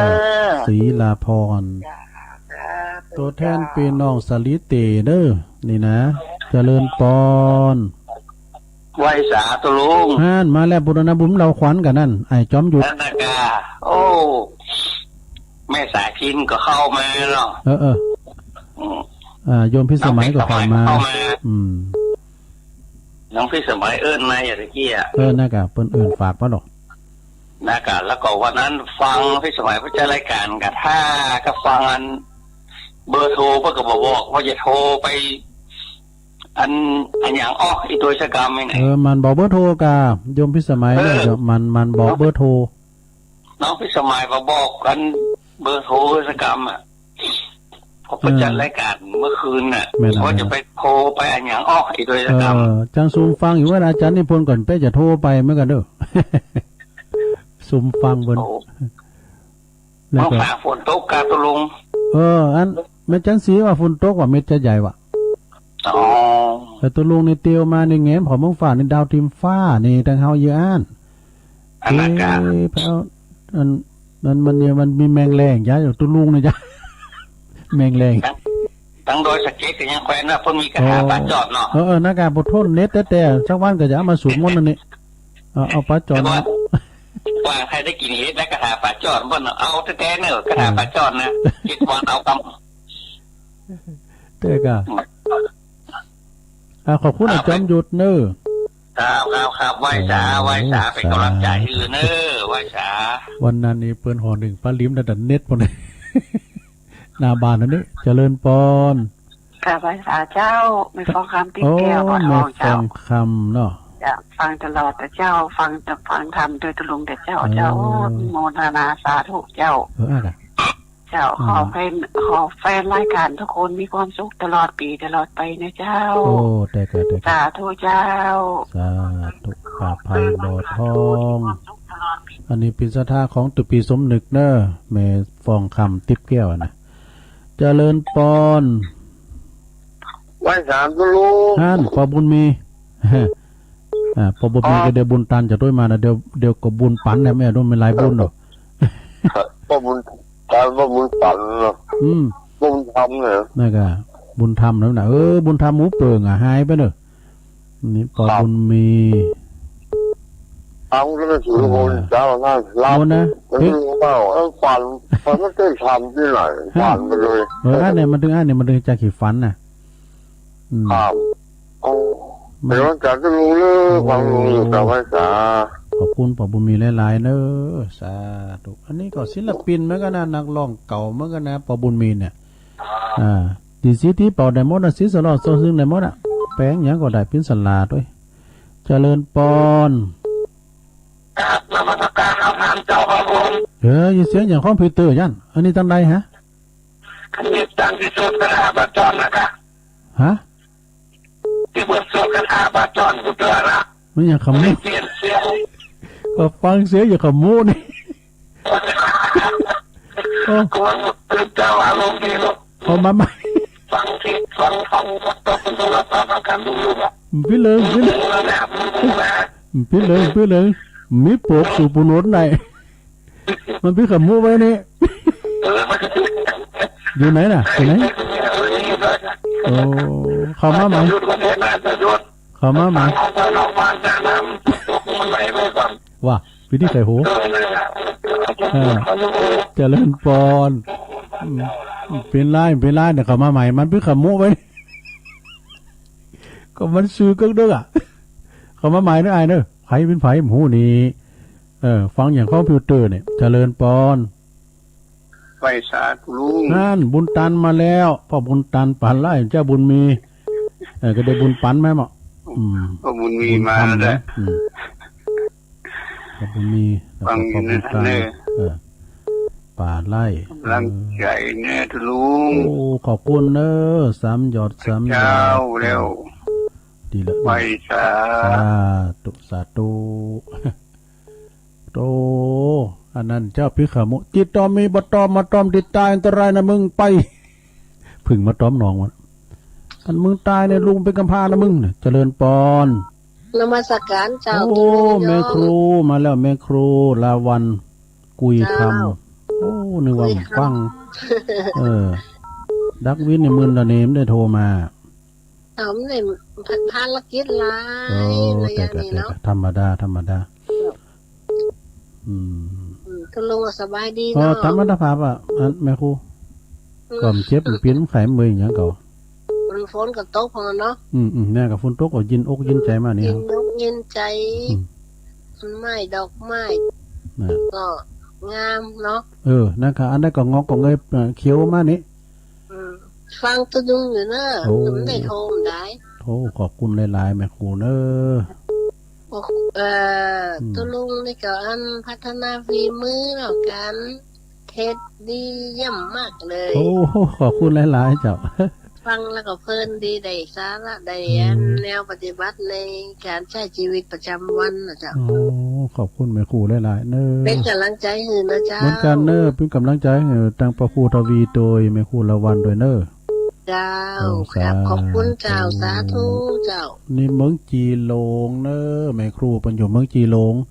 เป็นกำลังใจให้ตุลุงตลอดมาเนาะเจริญปอนเจ้าและเจ้าลุงนี่ตั้งแม่บอกคำน้องหล่องตาจ่างเนาะเจ้าแม่บอกฟังแล้วเจ้ามันนั่นเด้อเต็มดีเนาะแต่ตาจ่างกำลังใจเด้อตุ๊ขอบคุณเนอะแม่ขอบคุณหลายๆสาธุเนอะเจ้าแม่บัวคำตาจ้างหนองล่องนะแต่หอกระเดือได้ประกาศถึงไอ้นิกรด้วยเนอะไปมีโคมยังก็เอาไปหอมเนอะที่บ้านไอ้นิกรก็ได้ได้วัดร้อยดังธรรมก็ได้เนอะเพื่อจะเอาไปหอมเพื่อจะเอาไปแจกที่ปุ่นที่เปิ้นรีภัยสงครามเนอะลงเนอะเดี๋ยวกันเนอะไผมีของข้าวสารอาหารแห้งก็ตามหรือว่ามีมาม่ายำไวๆปักกระป๋องก็ดีเอาไปจ่อไปหอมเนอะครูบาท่านพระครูท่านพระอาจารย์สมคิดปัญญาวัชิโลนะครูบาพันธ์พร้อมโดยคณะCB วิทยุสมัครลินดอยหลังถ้ำแล้วก็ทานน้ำใจ4x4+1เพื่อจะเอาไปตาลเด้อไปมีเข่าของอย่างเงี้ยก็ไปจ่อไปหอมไปแก้มได้ก็ไปที่บ้านเนี่ยบ้านน้องหล่องที่บ้านไอ้นิกรชายน้อยนี่ก็ได้เนอะเจริญปอนครับนมัสการครับมาแล้วอุตโรหลวงพ่อใหญ่ดูตะกี้เสียงจากขมูกะเจ้าหลวงพ่อนะครับตะกี้เตียวอู้ด้วยกวาดด้วยแล้วเตียวอู้ด้วยยังไงก็เลิกแหละเสียงลึกกันว่าอย่างขมูเขาเน้นหนังละหักฟังเลยนะเขาเกือบวันนี้เกือบประกันเนาะว่าเมื่อแรงผมได้สนทนากับลุงสักกัมน่างานเขามันเลยนั่งกูกับสถาบันลูกเขาก็ได้ฟังที่จะโยกไปแล้วเราก็ได้โทรกำลังใจเติมเป็นทางนอกเจ้านี่ก็เรื่องกำลังใจมาเดิมอากาศเย็นสบายลุงวันนี้อากาศเย็นเลยกันเนาะฝนตกน่ะไหลหาแล้วนี่ ไกลหน่อย เป็นหลายหาแล้วนี่ เนาะ ว่านี่มันมืดมาทางดอยสุเทพแล้วมันปึ้งขึ้นทางเหนือบนหรอเอามาทางเทศกรรมทางไอ้หูมันลงอายุสบายแล้วเนอะอายุเนอะแล้วแม่กันจะไหนเนี่ยจัมโบ้นั่นอายุเนอะกันพิมจัมโบ้ก็ได้นะเอาแล้วแม่จัมโบ้ทำเนอะจะไปลืมเนอะกระถาปัจจอนนะลุงมันต้องจบครับขอบคุณเนอะสวดมนต์นะสวดมนต์เนอะกระถาปัจจอนเนอะสาธุขอบคุณครับลุงครับขอบคุณพี่ว่าเจ้าหลวงพ่อดูติอู่มันขมูน่ะมันนั้นเปิ้นเตียวอ่ะเปิ้นเตียวไปเตียวมาเจริญปอนนมัสการครับผมอาจารย์นิพนธ์มาแล้วครับเมื่อกี้นึกว่าเสียงมนุษย์ต่างดาวครับแต่มนุษย์ต่างดาวต้องไปงอนจังงั้นนั่นก็เสียงอย่างขมูนี่ยังแจ๊ะกระเมนทองมาแบนบ่นมัสการครับผมวันนี้แล้วอย่างนั้นแล้วครับนมัสการครับโอ้มาโวยไปโวยอาจารย์นิพนธ์เนาะวัดพระธาตุดอยสะเก็ดคนโคราชเจริญปอนไปซะเจ้าไม่ยืนนะไม่ยืนก็อ่านมาไม่ใจก็ไม่โอนนะโอนแล้วลงโอนแล้วลงโอนดูกำก่อนมันชัดเจนเดินไปลงโอนเนาะจ้าชัดเจนดีเด้อเนี่ยกิติลังกาลงโอนฟังเจ้าแล้วเนาะเจ้าฟังถึงวันเจ้าแต่ว่าไม่เองมาได้มันก็ข้ามาฟังมันวัฒนะเพราะว่าอะไรก็ไม่ถูกว่าตุลงกดจัดจนจบรายการมันเขามาเอวไปปิ้นยังก็เปิ้นมาเอวก็เขาก็ไปปันป้อนถึงลูกหลานนี่ก่อนนะกะไปปิ้นยังดินเขาฟังคนเดียวแล้วเขาก็เดือดร้อนเนี่ยนั่นแหละแล้วเขามาก็ปันป้อนเขาก่อนลินตัวแหก่อนไปปิ้นยังก่อนฟังคำเจ้าฟังทุกอย่างอ่ะแม่เนาะไม่แรงมาแรงสุดท้ายมาแต่ฟังมันอาจารย์ไอ้อย่างพ่อพูดอ่ะมหาสมพงษ์เรียกมหาสมพงษ์เรียกม้วนกว่าแม่นอ่ะตุลุงกับปูร้อยเอ็ดตุลุงกับฟังนะเปิ้นอ่ะปูร้อยเอ็ดอ่ะเจ้าฟังวันแค่4 โมงแล้วก็จะมาที่ไปลอกกันวิทยุวันเอไปอย่างก็ไม่มาออกอะไรมาออกอย่างว่าตัวไปไหลมาแล้วเขาไปไหลอะไรก็ไหลคืนหากะไหลคืนมูลหาเนอะไหลคืนหามาถึงปะให้สาเลยเจ้าขอบคุณหลวงโอนสาธุโอ้วันนี้ยายพรนิ่มเต้นบดูหลองโง่แดงสันกับแป้งเจียงใหม่แม่บุญปันเขากันเนี่ยเอื่นประดาแม่บุญปันจอมแจงเด้อฟังกันอยู่ก่อเจริญปอนไม่พอยอ่ะดังกอยไปหน่อยเนาะไม่พอยได้ยินเนี่ยเจ้าชัดเจนละสีถ้อยสีถ้อยที่ฝนตกมาหน่อยฝนตกอ่ะดีกะแต่ว่าตี 3ว่าจะลงมาตกมาหน่อยแต่เดี๋ยวนี้ตกมาต้องแค่น้อยเดียวตอนนี้ก็ตุลุงเตียวลุกห้องใหม่มาเนี่ยมันลือแงนพอเมืองฟ้านี่ดาวติมฟ้านี่ไข่มันหลินมันสักหานะเอาหาใหญ่ๆหน่อยเจ้าจะลุงขอบคุณแม่พลอยนักๆเด้อฮะชัดเจนดีจ้าชัดเจนดีเนาะสาธุ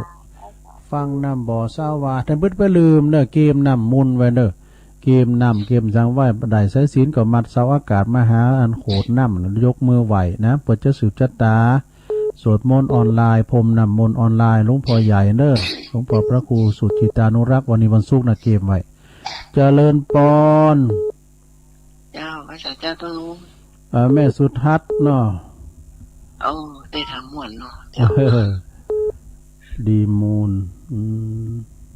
เย็นนะนะฝนตกหนักแต่มันคันฝนตกมากถึงเย็นน่ะนี่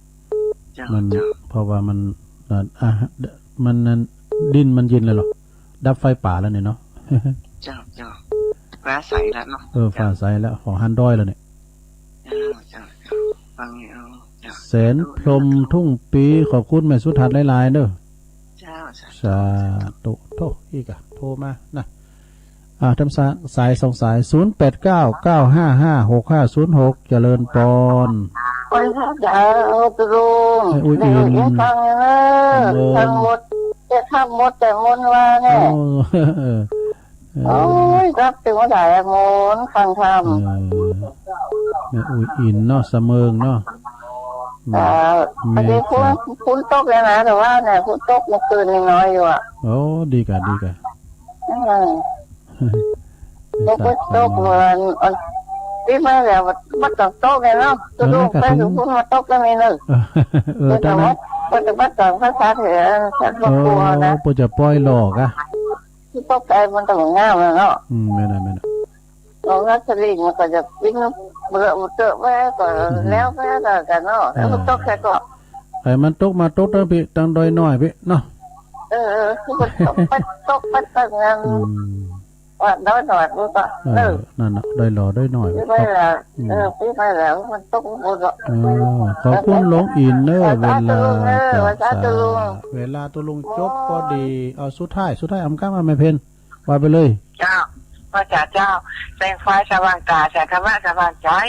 สว่างตาได้แสงไฟสว่างใจได้แสงธรรมเจ้าความชัดเจนในความสาธุลุงเด้อโอ้ขอบคุณให้ตุลุงเด้อขอบคุณนะพระเจ้าสาธุเอาแล้วสถาญาโยมสุมาน่ะที่เพิ่นโทรมากำลุนนี่นะตุลุงยอบย่างให้ก่อนเพราะวันจะเหลือเวลาท่านอาจารย์พระครูไปเนาะเอาทวนซ้ายก่อนซ้ายโนซ้ายแหลกซ้ายที่1ยาย